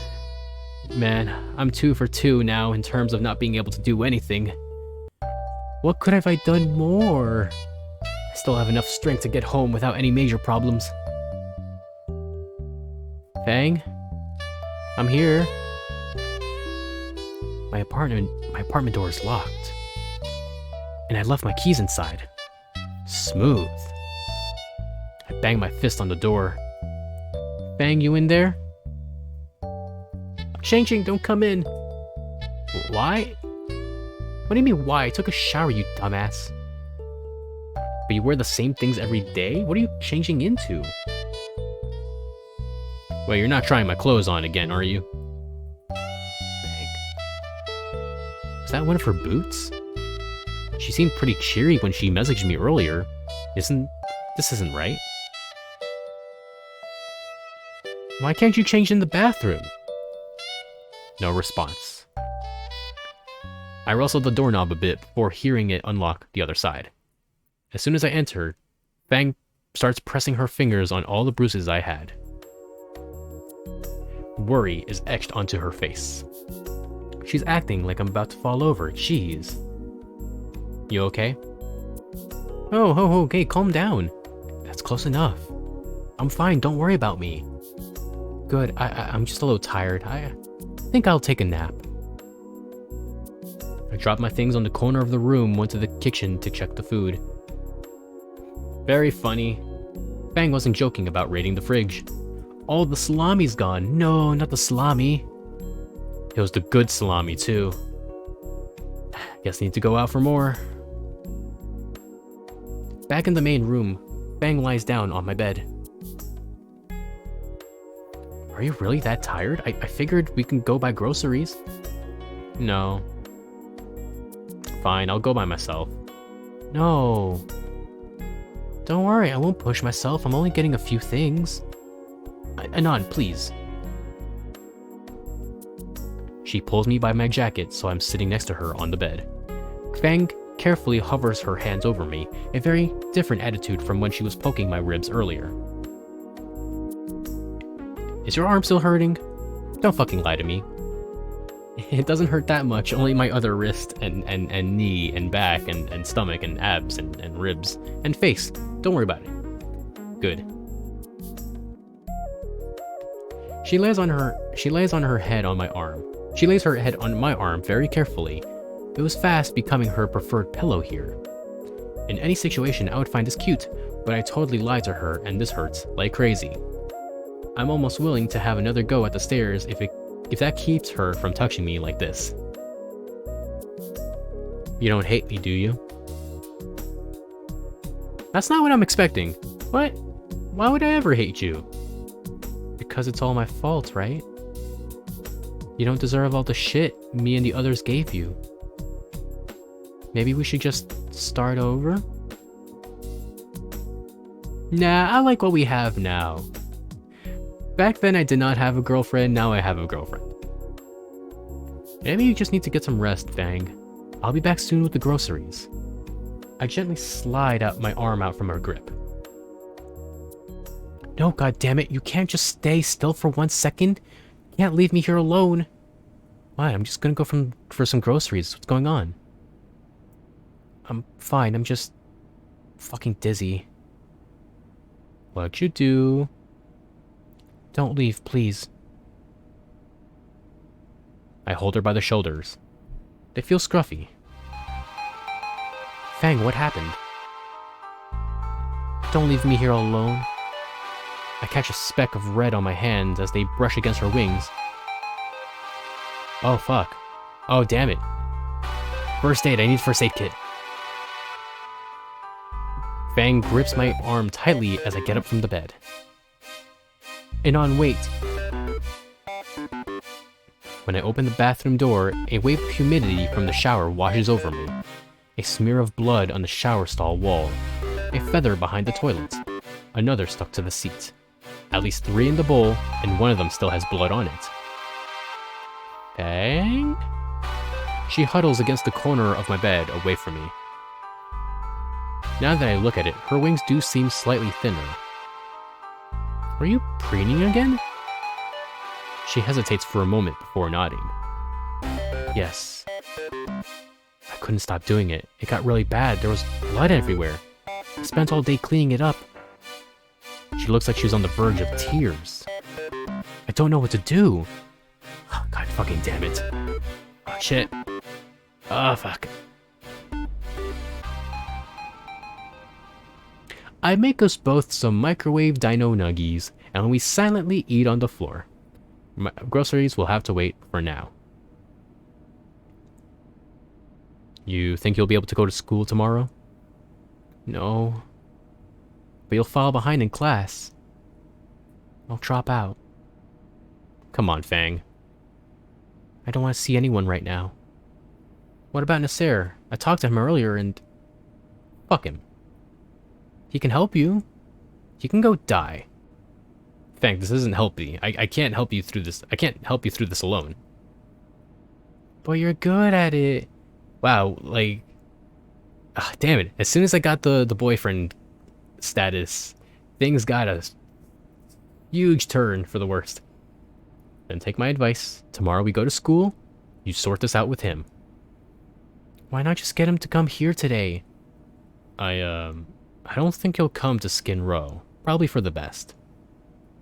Why are you so against this? It's Nasser. It's your bro. That's your bro, man. Fang's head falls and she lets out a shuddering sigh. It's Trish. Trish will probably be there. I blocked her number. She kept messaging me. Shit, I forgot about her. And she's been messaging Fang all day. Trish's last plan humiliated me in front of the entire school body. And all because I hanged out with Fang. The fuck would she pull just to talk to Fang? Okay, yeah. Trish. Fucking Trish. What about your parents? Have you told them you're here? No fucking duh. Dad's mad. Big shocker there. And your mom? I don't know. Maybe she can help them. Fine, I'll text her, but I'm not going tomorrow. Okay. Morosely, she withdraws her phone from her pocket. Her fingers tap rapidly at the screen. What feels like an eternity of her writing, erasing, and rewriting a text message ends when she looks at her eyes filled with worry. I shuffled close to her, arm carefully wrapping around her shoulder. Fang thumbs the send button and sighs. There, happy. Tired, actually. So, movie, mate? I just want to sleep, Anon. Sleep sounds good. Fang gets up first before needlessly helping me up. I considered the option of changing to pajamas, but I don't think Fang would be impressed by my Master Groog onesie. Fang slips into my bed first, her wings carefully laid behind her. I climb into the space she left for me, which she's quick to invade. Her head settles on my shoulder, and her wings once again acts as a shared blanket. Night, Anon. Night, Fang. That night, laying together with Fang, I dreamt of us escaping all of our problems. If only.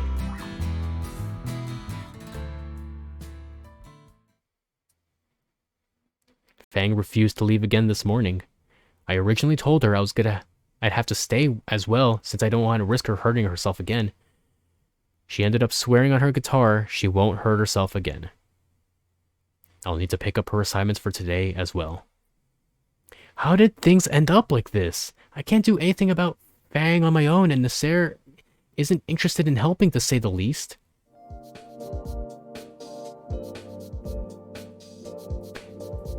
Okay, so this is gonna go for a bit more. I honestly thought we were like close to done. But it seems like there's like an extra act in here left. So we're not gonna finish this tonight. We're gonna finish this next time. Okay, so that's it for now. I went like a half hour more than I kind of wanted to. So yeah, we'll finish. We'll try to finish this next time. Man, this writing is actually pretty decent. Aside from the nonsense, again, pretty decent. I feel like passing out now. So yeah, for this week, I'm gonna try to get back into it to do more FF7. We're gonna finish an intermission and then we'll start Rebirth, and then we'll go back into Wild Arms 3, and then we'll finish Snoot Game next weekend. All right. I'm really exhausted, so I'm gonna pass out. Y'all have a great rest of your weekend. Y'all take care. Y'all have a great night. And I am gone. Y'all take care. Hugs to all. Y'all have a great night. Bye, guys.